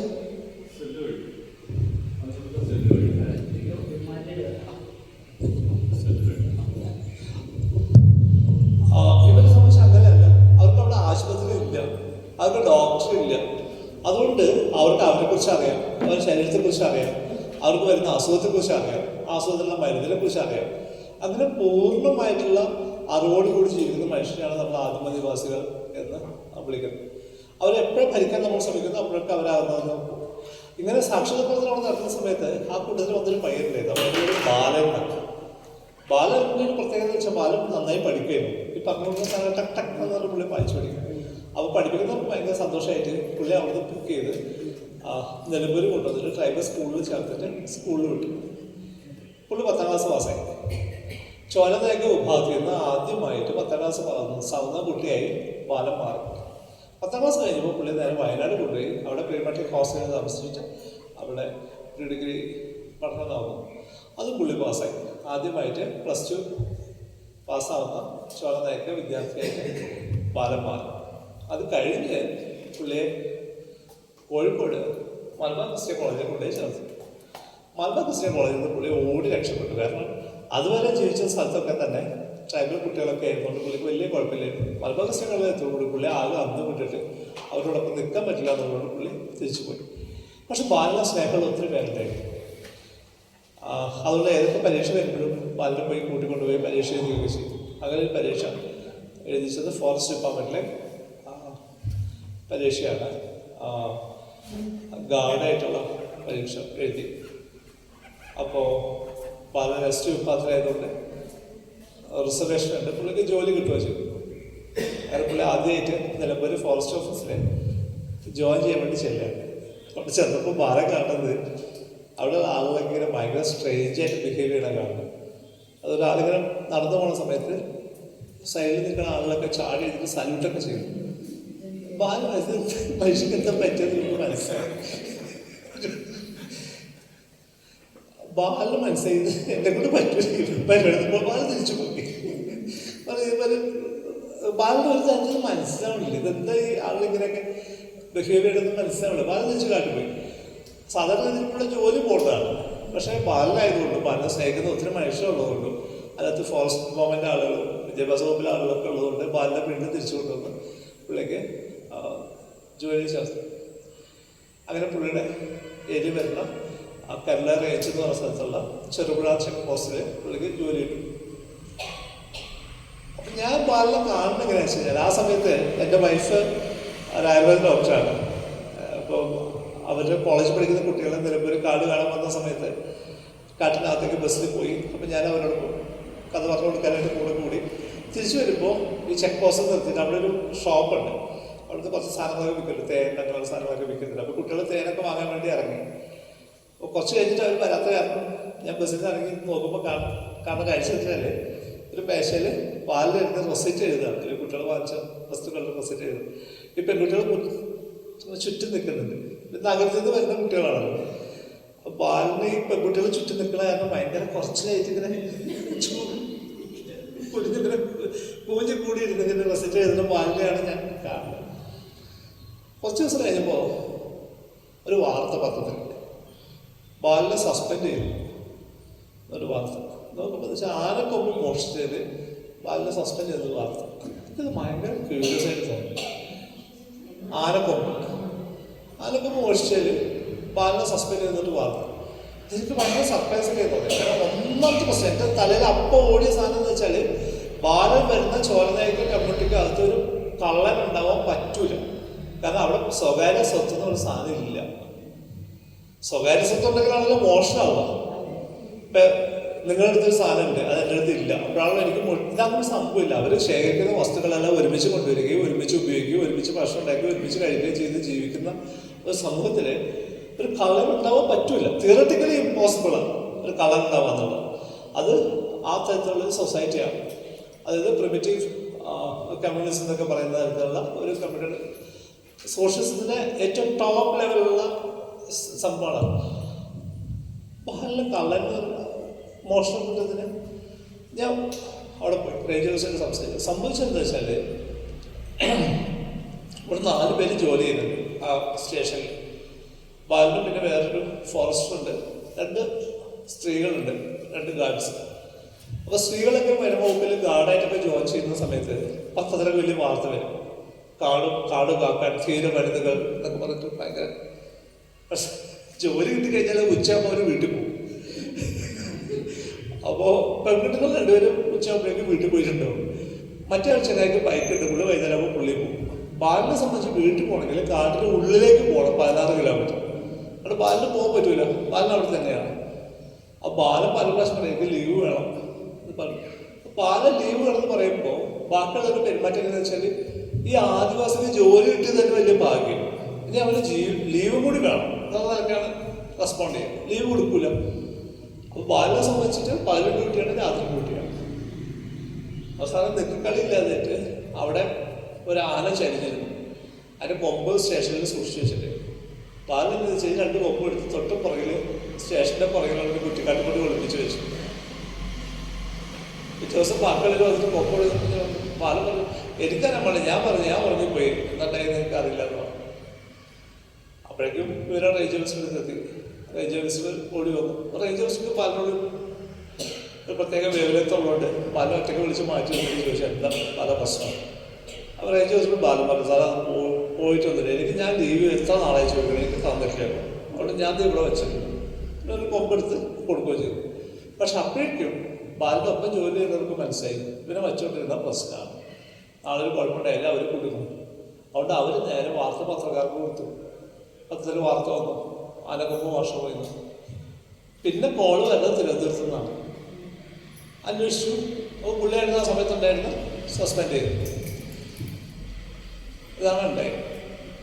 അപ്പോൾ ഒരു മോഷ്ടം ഒരിക്കലും ഉണ്ടാവാൻ സാധ്യതയില്ലാത്ത സമൂഹത്തിൽ നിന്ന് ഒരു കുട്ടീനെ എടുത്ത് സ്നേഹിച്ച് വാത്സല്യം കൊടുത്ത് അവരെ പഠിപ്പിച്ച് അവരെ പരീക്ഷ എഴുതിപ്പിച്ച് അവന് ജോലി വാങ്ങിച്ചു കൊടുത്ത് അവസാനം കളവെന്ന് പറഞ്ഞിട്ട് ഇതാണ് നമ്മൾ ചെയ്യുന്ന പരിപാടി. ഈ പ്രോസസ് ഉണ്ടല്ലോ. അപ്പോൾ ഇതിനെക്കുറിച്ച് ഞാൻ അന്നൊരു ലേഖനം എഴുതി ഒരു പത്രത്തിൽ. ആ ലേഖനത്തിൻ്റെ അവസാനത്തെ വരി ഇങ്ങനെയായിരുന്നു: ബാലൻ കാട്ടിലേക്ക് തിരിച്ചു പോയി, മീൻ തിരിച്ച് വെള്ളത്തിലേക്ക് പോകുന്ന പോലെ എന്നാണ് എഴുതി. വളരെ ഹാപ്പിയായിട്ട് തിരിച്ചു പോയി. വളരെ ഒരു വിഷമമുണ്ടായി, ജോലി പോയി ഒരു പേശം വളരെ ഹാപ്പിയാണ്, വളരെ കൂളായിട്ട് രക്ഷപ്പെട്ടു എന്നുള്ളതായിരിക്കും. ഇത്രയും നാൾ അനുഭവിച്ചത് മതിയല്ലോ, രക്ഷപ്പെട്ടത് അതിന് പുള്ളി തിരിച്ചു പോയി. അതിനുശേഷം പിന്നീട് ബാലൻ വീണ്ടും തിരിച്ചു വരികയും ഇപ്പോൾ വർക്ക് ചെയ്യുന്നത്. അപ്പം ഈ മനുഷ്യർ ഇവരെ ഹോൾഡ് ചെയ്യുന്നുള്ളതാണ് കാടിൻ്റെ മറ്റൊരു വലിയ സംഭവം. അവരുടെ ലോകവീക്ഷണം പഠിക്കേണ്ട സംഭവം. അവർ വിശ്വസിക്കുന്നതെന്ന് വെച്ചാൽ അവരുടെ ഓരോ പ്രവൃത്തിയും അവരുടെ പൂർവികന്മാർ കാണേണ്ടതാണ്. അത് ഞാനിങ്ങനെ പോകുന്നു, ഞാൻ ചെയ്യുന്നു, ഞാൻ നിങ്ങളോട് സംസാരിക്കുന്നു, ഇടപെടുന്നു, ഇത് എൻ്റെ അച്ഛൻ കാണുന്നുണ്ട്, എൻ്റെ അമ്മ കാണുന്നുണ്ട്, എൻ്റെ മുത്തശ്ശൻ കാണുന്നുണ്ട്, എൻ്റെ മുത്തശ്ശി കാണുന്നുണ്ട്, അവരുടെ പാരൻസ് കാണുന്നുണ്ട്, അവരുടെ പാരൻസ് കാണുന്നുണ്ട്. അവരുടെ എല്ലാവരും ഗേസിലാണ് ഞാൻ ജീവിക്കുന്നത് എന്നാണ് ഇവരുടെ വിശ്വാസം. അതുകൊണ്ട് എന്താണ്, അവർക്ക് ഒരിക്കലും തെറ്റ് ചെയ്യാൻ പറ്റില്ല, ഒരിക്കലും ഒരു മോശമായിട്ടുള്ള കാര്യം അവർക്ക് ചെയ്യാൻ പറ്റൂല. നമ്മൾ എന്തുകൊണ്ടാണ് ചെയ്യാത്തത്? നമ്മൾ പോലീസ് പിടിക്കുന്നത് വിചാരിച്ചില്ല അല്ലേ? നമ്മളെ കുട്ടികളോട് ചോദിക്കണം, നിങ്ങളെന്താ ഹെൽമെറ്റ് വെക്കണം എന്താണെന്ന് ചോദിച്ചാൽ കുട്ടികൾ ഉറപ്പായിട്ടും അത് പോലീസ് പിടിച്ചിട്ട്, അല്ലാതെ തല സംരക്ഷിക്കുന്നത് വിചാരിച്ചിട്ടേ അല്ല, പോലീസ് പിടിച്ചാൽ പ്രശ്നമാണെന്ന് വിചാരിച്ചിട്ട് മാത്രമാണ് നമ്മൾ ഹെൽമെറ്റ് വെക്കുന്നത്. ഇവരെ സംബന്ധിച്ചിട്ട് അങ്ങനെയല്ല. അവരുടെ വിശ്വാസം അവർ ഗെയിംസിലാണ്. ഇവരെല്ലാവരും അവരുടെ എല്ലാ ആക്ഷൻസും അവരുടെ പൂർവികർ കണ്ടുകൊണ്ടിരിക്കുക. അതുകൊണ്ട് ഒരിക്കലും അവർക്കൊരു തെറ്റ് ചെയ്യാൻ. ഈ പൂർവികരിലെ കൂട്ടത്തിൽ ആരൊക്കെ ഉണ്ടെന്ന് അറിയും. അവരെ പൂർവികർ മാത്രമല്ല, അവർക്ക് പരിചയമുള്ള ജീവജാലങ്ങൾ, അവർക്ക് പരിചയമുള്ള ആന, അവർക്ക് പരിചയമുള്ള കടുവയും പുലിയും ഒക്കെ തന്നെ അവരുടെ ജീവിതത്തിൽ കാണുന്നുണ്ട്. അങ്ങനെ ആ ഗെയിംസിനകത്താണ് അവർ ജീവിതം. ആലോചിക്കാര അവസ്ഥ.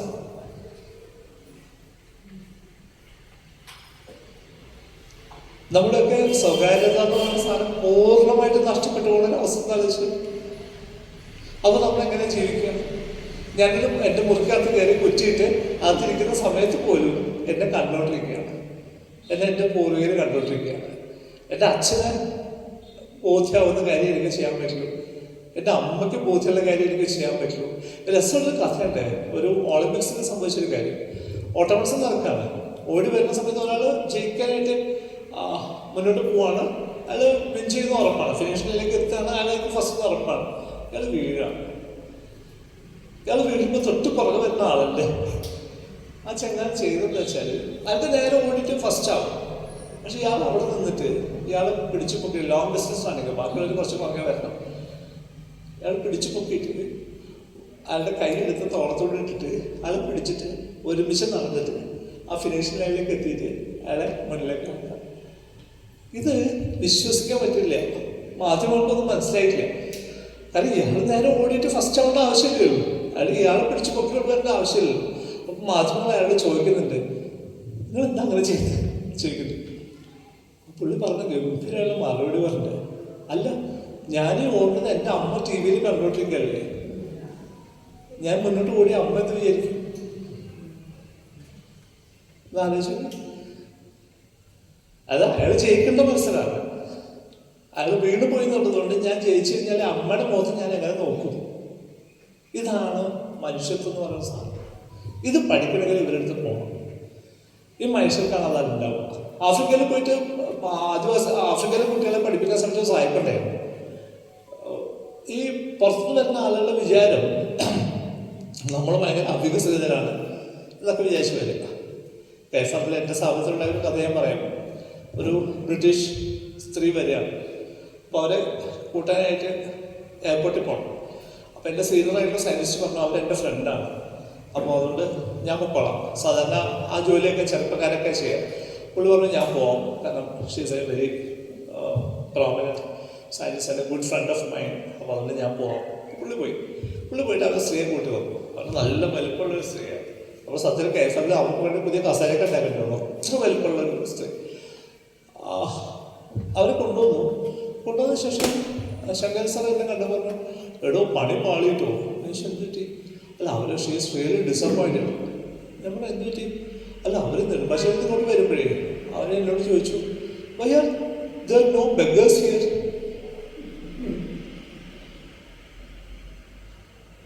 അപ്പോൾ അവർ വന്നത് പ്രതീക്ഷിച്ചെന്ന് വെച്ചാൽ അവർ ഇന്ത്യയിൽ വന്ന് ഇറങ്ങുമ്പോൾ കേരളത്തിൽ വന്ന് ഇറങ്ങി യാത്ര ചെയ്യുന്ന സമയത്ത് റോഡ് സൈഡിലൊക്കെ യാചകരുണ്ടാവുന്നു.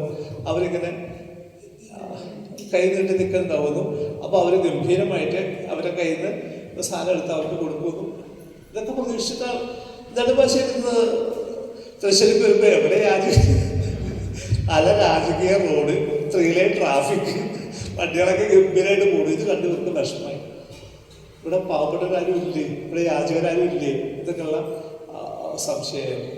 ഈ തരത്തിലുള്ള തോന്നലാണ് ആഫ്രിക്കയിൽ പോയപ്പോണ്ടായി. അപ്പോൾ ആഫ്രിക്കയിൽ സായിപ്പ് ചെയ്ത് പുള്ളി യാത്ര ചെയ്ത് പോകുന്ന സമയത്ത് കുറച്ച് കുട്ടികളെ കിട്ടും. പുള്ളി പറഞ്ഞ് പുറത്തിറങ്ങി അവരോട് പറഞ്ഞു, ഒരു വര വരച്ചിട്ട് എല്ലാവരും നിൽക്ക്. എല്ലാവരും നിന്നു. പുള്ളി പോക്കറ്റിൽ നിന്നൊരു നമ്മുടെ ചോക്ലേറ്റ് ഇല്ലേ, ഇങ്ങനെ ഡയറി മിൽക്കൊക്കെ പോലെ ചോക്ലേറ്റ് മേടിച്ചു. ഇതാണ് സമ്മാനം. അത് ഞാൻ പറയുമ്പോൾ ഓടുമ്പോൾ ദൂരെ ഒരു മരം നിൽക്കുന്നുണ്ട്. എല്ലാവരും ആദ്യം ആ മരത്തിൽ ആരെ തുടർന്ന് അയാൾക്ക് ഇതാണ് സമ്മാനം എന്ന് പറഞ്ഞു. എല്ലാവരും നിന്നു. പുള്ളി വിസിലടിച്ചു. കുട്ടികൾ ഓടിയിട്ട് എന്താ ഡയറി കുട്ടികൾ മരത്തിൻ്റെ അടുത്തേക്ക് നിന്നു. എല്ലാവരും കൂടെ ഒരുമിച്ച് മരത്തിൽ തൊട്ടു. കാരണം ഈ കുട്ടികൾക്ക് ചിന്തിക്കാൻ പറ്റില്ല. അതിൽ ഒരാൾ മാത്രമായിട്ട് ചോക്ലേറ്റ് കഴിക്കുന്നത് അവർക്ക് ചിന്തിക്കാൻ പറ്റില്ല.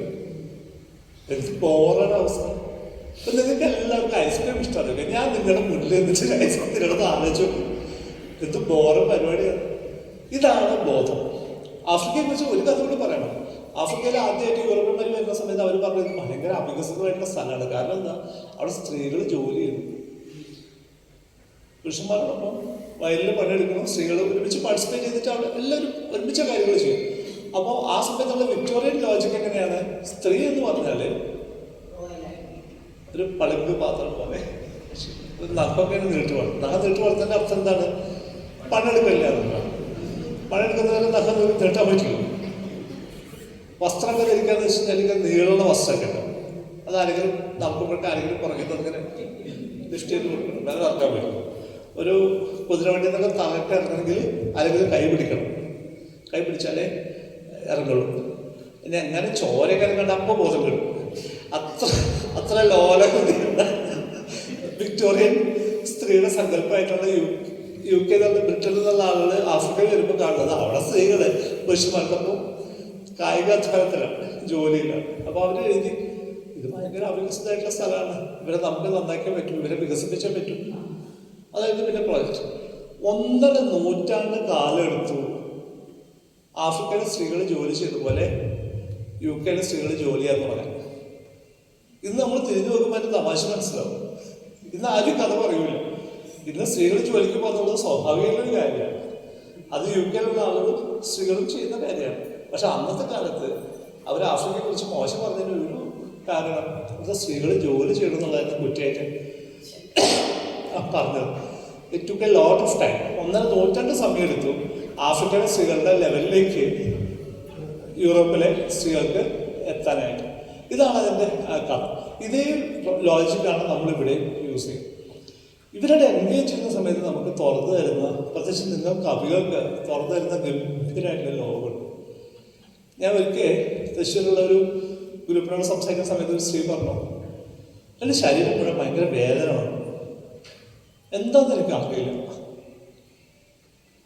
അത് മാറുന്നില്ല. അപ്പം ഞാൻ പ്രാർത്ഥിക്കാൻ തുടങ്ങി.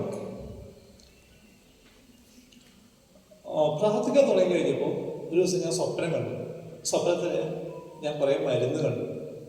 ആ മരുന്നെല്ലാം പറിച്ച് ആ മരുന്ന് ഞാൻ ഉപയോഗിച്ചപ്പോൾ ഞാൻ ഓക്കെ.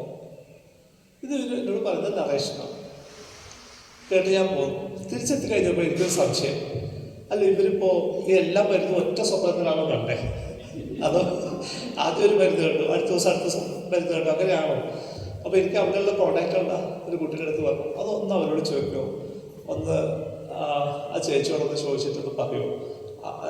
ഞാനത് പഠിക്കാൻ ശ്രമിക്കുകയാണ്, റോസ് എങ്ങനെയാണ് പഠിക്കുന്നതിൻ്റെ ഭാഗമായിട്ട്. ഇതിങ്ങനെ വേറെ വേറെയാണോ കണ്ടത്, അത് ഒരുമിച്ചാണ് കണ്ടോ എന്ന് ചോദിക്കുമോ.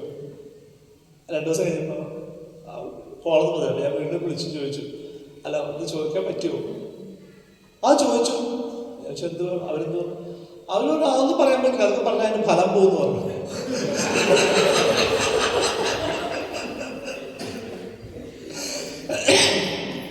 അങ്ങനെ സ്വപ്നത്തിൻ്റെ കാര്യം അങ്ങനെ പറയാൻ പറ്റില്ല, പറഞ്ഞാൽ ഒരു ഫലം പോകും. See this is a way they on there knowledge.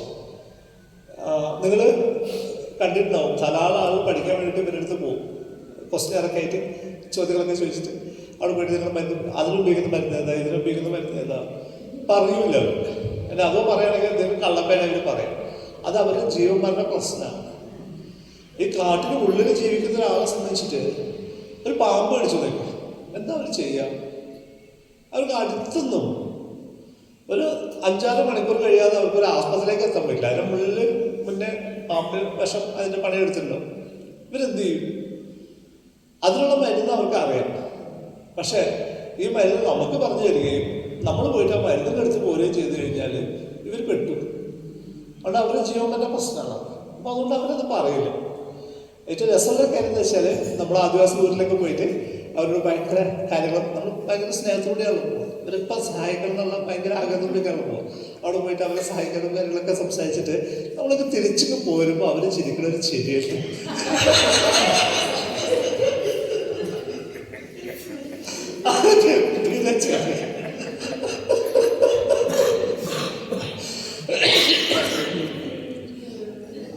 പറഞ്ഞതെന്ന് വെച്ചാൽ കാട് എന്ന് പറഞ്ഞാൽ കാട് എന്തിനു വേണ്ടിയാന്ന് ചോദിച്ചാൽ പണ്ട് പറഞ്ഞ പോലെ നമുക്ക് വളത്തിന് വേണ്ടിയിട്ട്, വെള്ളത്തിന് വേണ്ടിയിട്ട്, മരത്തിന് വേണ്ടിയിട്ട്, ജീവജാലങ്ങളുടെ സംരക്ഷണത്തിന് വേണ്ടിയിട്ട് എന്നൊക്കെ നമ്മൾ പറയുമെങ്കിൽ പോലും അതിൻ്റെയായിട്ട് നമ്മൾ വിശ്വസിക്കുന്നൊരു കാര്യം, കാട് എന്നുള്ളത് നിറയെ അറിവിൻ്റെ ഒരു കേന്ദ്രമാണ്, നിറയെ അറിവുള്ളൊരു സ്ഥലമാണ്.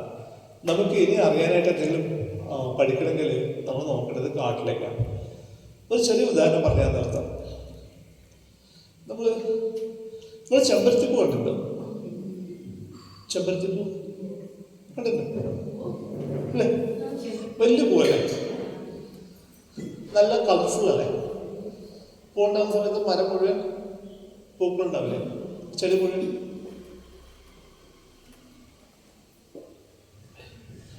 ചെമ്പരത്തിപ്പൂ കാണാത്ത ആരെങ്കിലും ഉണ്ടോ?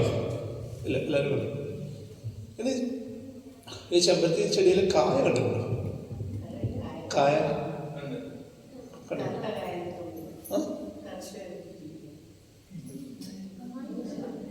മുട്ടല്ല, കായ. കായ എന്ന് പറഞ്ഞാൽ അത് നട്ടാൽ ഒരു ചെമ്പരത്തി ചെടി ഉണ്ടാവണം. ആ ഇല്ല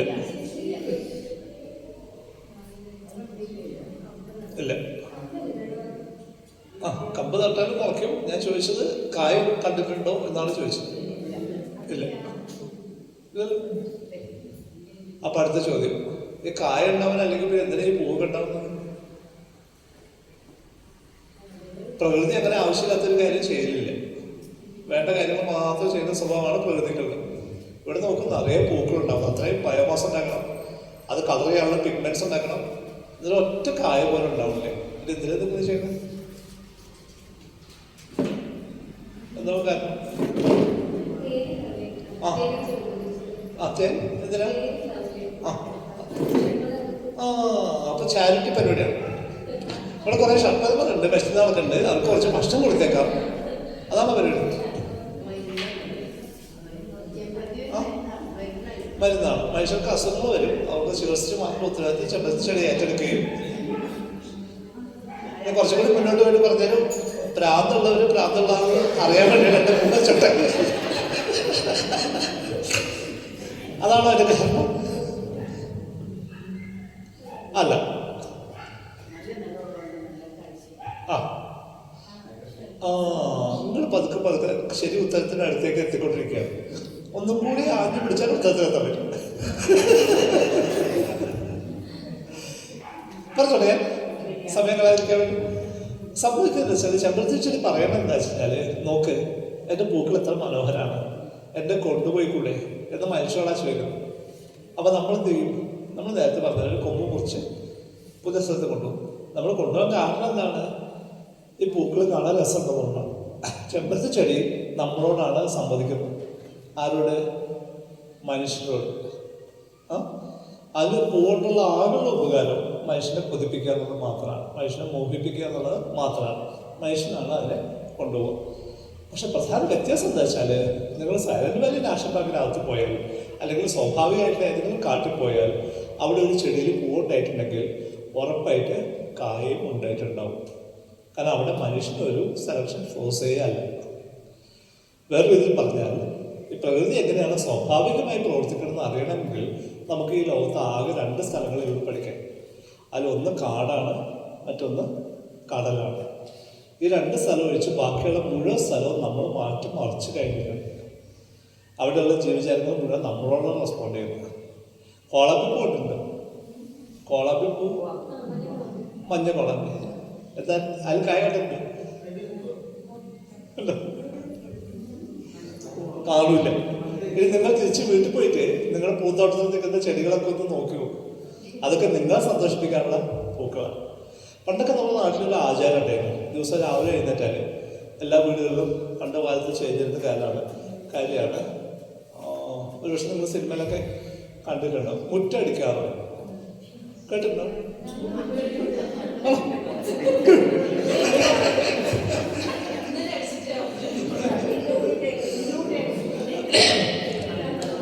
അതാണ് നമ്മുടെ ജീവിതത്തിൽ ഒരു ദിവസം ആദ്യം ചെയ്യുന്ന പ്രകൃതി വിരുദ്ധ പരിപാടി. ആ നമ്മുടെ ചുറ്റുമുള്ള പ്രകൃതി നമ്മുടെ അടുത്തേക്ക് വരാൻ ശ്രമിക്കുകയാണ്.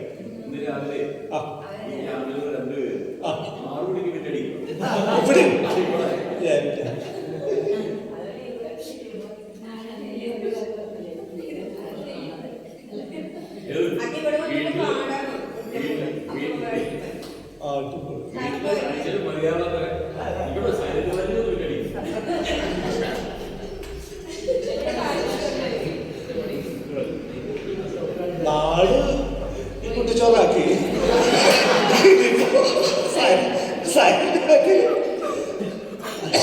സംഭവിക്കുന്നത് വെച്ചാൽ നമ്മുടെ ചുറ്റുമുള്ള പ്രകൃതി നമ്മുടെ അടുത്തേക്ക് വരാൻ ശ്രമിക്കുക.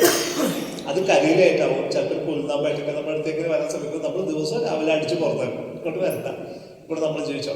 അപ്പം ഇങ്ങനെ നമ്മൾ സ്പേസിനൊക്കെ ജീവിക്കുന്ന സമയത്ത് നമ്മൾ ഓർക്കേണ്ട ഒരു കാര്യം, നമ്മൾ സർവൈവ് ചെയ്യുന്നത് ഈ വെൽത്തിൻ്റെ മുകളിൽ, ഈ റിച്ച്നെസ്സിൻ്റെ മേലെയാണ്, ഈ വലിയ തോതിലുള്ള പ്രകൃതിയുടെ ഒരു സപ്പോർട്ട് സിസ്റ്റത്തിൻ്റെ മേലെയാണ് നമ്മൾ ജീവിച്ചു പോകുന്നത്.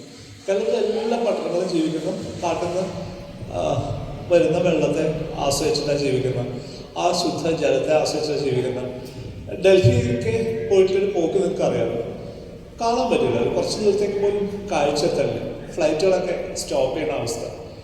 അവിടെ ഡൽഹിക്ക് അകത്ത് ജീവിച്ചു കഴിഞ്ഞാൽ നിങ്ങൾ 3 വർഷം കുറവേ ജീവിക്കുള്ളൂ.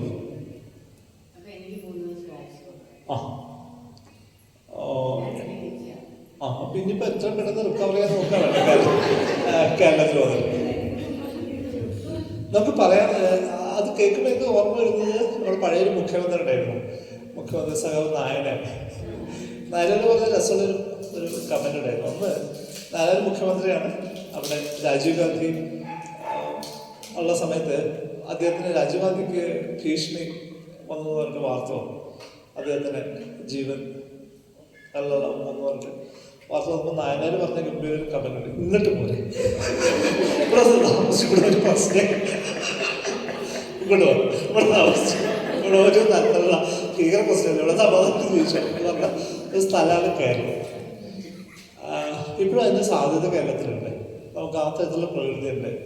നമുക്ക് ഏകദേശം 3000 മില്യൺ ലിറ്റർ വെള്ളം എല്ലാ വർഷവും കിട്ടുകയാണ്. നമ്മുടെ സൗത്ത് വെസ്റ്റ് മൺസൂണും നോർത്ത് ഈസ്റ്റ് മൺസൂണും ചേർന്നിട്ട് എല്ലാ വർഷവും 2 പ്രാവശ്യം ശുദ്ധജലം കൊണ്ട് കേരളത്തെ കഴുകി വൃത്തിയാക്കിക്കൊണ്ടിരിക്കുകയാണ്. അത് ആ വെള്ളം വീഴുന്നു, ക്ലീൻ ചെയ്ത് പോവുകയാണ്. കടൽ തീർത്ത് ഇങ്ങോട്ടേക്ക് യാത്ര ചെയ്ത് കഴിഞ്ഞാൽ ധാരാളം തരത്തിലുള്ള പല ഇനങ്ങൾ നമുക്ക് കാണാൻ പറ്റും. ഇത്ര ചെറിയൊരു സ്ഥലത്ത് ഇത്രമാത്രം വ്യത്യസ്തമായിട്ടുള്ള വനങ്ങൾ കാണാൻ പറ്റുന്ന സ്ഥലം വേറെ ലോകത്തില്ല. അതാണ് കേരളത്തിൻ്റെ ഒരു വലിയ പ്രത്യേകത. ഏറ്റവും സുന്ദരമായിട്ടൊരു പ്രദേശമായിട്ട് കേരളം നിൽക്കുന്നത് അതുകൊണ്ടാണ്. അതിൻ്റെ ഏറ്റവും കോറായിട്ട് വർക്ക് ചെയ്യുന്ന സ്ഥലങ്ങളാണ് സൈലന്റ് വാലിയും പറമ്പിക്കുളവും പെരിയാർ ടൈഗർ റിസർവ് പോലെയുള്ള വനങ്ങൾ. അതിൻ്റെ പ്രത്യേകത പറയാനായിട്ട് ഒരൊറ്റ ഇൻസിഡൻസ് കൂടി പറഞ്ഞു ഞാൻ നിർത്താം. കൊണ്ട് എൻ്റെ മോൻ റിസർച്ച് ചെയ്തൊരു പേരുണ്ടായിരുന്നു, അനൂപ് എന്ന പേര്, അനൂപ് ദാസ്. അപ്പോൾ അനൂപ് ദാസ് സൈലന്റ് വാലിയിൽ വർക്ക് ചെയ്യുന്നത്, PhD വർക്ക് ചെയ്യാറ്, പക്ഷികളെ കുറിച്ച് പുള്ളി പഠിക്കുന്നത്. അപ്പോൾ പുള്ളി ഇവിടുന്ന് ഫീൽഡ് വർക്കിന് വരും.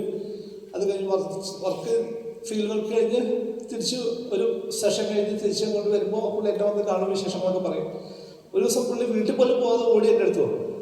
ഞാൻ ലാബിലുണ്ട്, സാർ സംഭവം ഉണ്ട് എന്ന് പറഞ്ഞാൽ വരാം.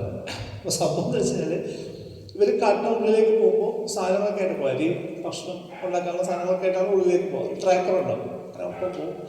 അപ്പോൾ തിരിച്ചു വരുന്നത് മിക്കവാറും ഭക്ഷണം തീരുമ്പോൾ തിരിച്ചു പോവുകയും ചെയ്യും. അപ്പോൾ ഇങ്ങനെ അവിടെ പോയി ഉള്ളിൽ താമസിച്ചിട്ട് തിരിച്ചു വരികയാണ്. ഇപ്പോൾ 2 പേരും കൂടി നടക്കും. അപ്പോൾ കാട്ടിലൂടെ നടക്കുമ്പോൾ മിക്കവാറും നമ്മുടെ കയ്യിൽ ഒരു വഴിയുണ്ടാവും. വഴിയുടെ ഉദ്ദേശം എന്താണ്? ഒന്ന് കയറ്റി കയറുമ്പോൾ ഒരു സഹായം, മറ്റേന്തെങ്കിലും ജീവികളോ വന്നു കഴിഞ്ഞാലോ നമ്മൾ പറയും. അപ്പോൾ നടന്നു വരുമ്പോൾ ഒരു മരം സൈഡിൽ നിൽക്കുന്നുണ്ട്. അപ്പോൾ നടക്കാന്ന് വെച്ച് കഴിഞ്ഞാൽ നടവഴിയേ ഉള്ളൂ, അത് വേറെ റോഡൊന്നുമില്ല.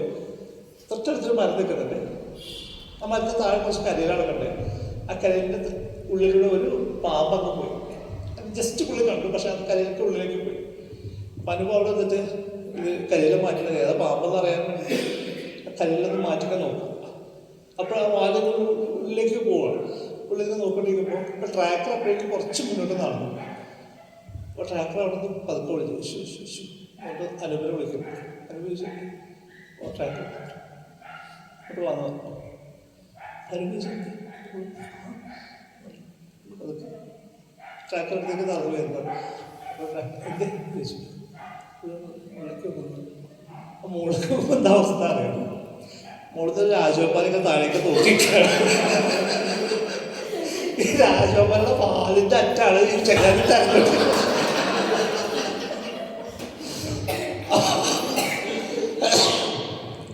അവനെ ചോദിച്ചു, അല്ല സാറേ എന്നാലും എനിക്കറിയില്ല രാജഗോപാൽ എന്താ എന്നെ ഒന്നും ചെയ്യാത്ത. ഞാൻ ചിരിച്ചു, എന്താ സാറ് ചെയ്യണേ? രാജഗോപാല എന്ന് പേരിട്ടത്, കിങ് കോബ്ര എന്ന് പേരിട്ടതിൻ്റെ കാരണം അതിന് വലിപ്പമൊന്നുമല്ല, അതിൻ്റെ ആറ്റിറ്റ്യൂഡ് കാരണം. അത് റോയലായിട്ട് ബിഹേവ് ചെയ്യും. അത് ഭയക്കൂല, അത് വളരെ റോയലായിട്ട് മൂവ് ചെയ്യും. അപ്പം നമ്മൾ നാട്ടിലൊക്കെ ഒരു ചേര കണ്ടാൽ അല്ലെങ്കിൽ മൂർഖനെ കണ്ടാൽ അത് പെട്ടെന്ന് പേടിച്ചിട്ട് അത് ഇങ്ങോട്ട് ആക്രമിക്കുക അല്ലെങ്കിൽ ഒരു ഭയങ്കര പാനിക്കാണല്ലോ. അങ്ങനെ ഒരു ബിഹേവിയർ ഒരിക്കലും രാജവെമ്പാലം കാണിക്കില്ല. അത് വളരെ നോർമലായിട്ട് രാജാവ് ഒരിക്കലും ഭയക്കാൻ പാടില്ല എന്നല്ല. ഭയം നമ്മുടെ വികാരം മുഖത്ത് കാണിക്കാൻ പറ്റും. അങ്ങനെ പോകുന്നൊരു കക്ഷിയാണ്. അപ്പോൾ രാജവെമ്പാലം എന്ന് വെച്ചാൽ ഏതൊരു പയ്യൻ വന്നിട്ട് കുസൃതി കാണിക്കണം എന്ന് രാജവെമ്പാലം വിചാരിച്ചിട്ടാണ്. അതാണ് എൻ്റെ ആറ്റിറ്റ്യൂഡ്. ഇങ്ങനെയുള്ള ഒരു കഥയൊന്നുമല്ല, ഇഷ്ടംപോലെ കഥകൾ നിർമ്മിക്കുന്ന സ്ഥലമാണ് കാട്. ഒരുപക്ഷെ നിങ്ങളുടെ ശ്രദ്ധ, നിങ്ങളുടെ കാത് കാട്ടിലേക്ക് തുറന്നു വെച്ചാൽ എൻ്റെ ഒരു പ്രതീക്ഷ നിങ്ങളുടെ കവിതകൾ ഗംഭീരമായിട്ട് സമ്പന്നമാവാനായിട്ടുള്ള സാധ്യതയുണ്ട്. നന്ദി, നമസ്കാരം.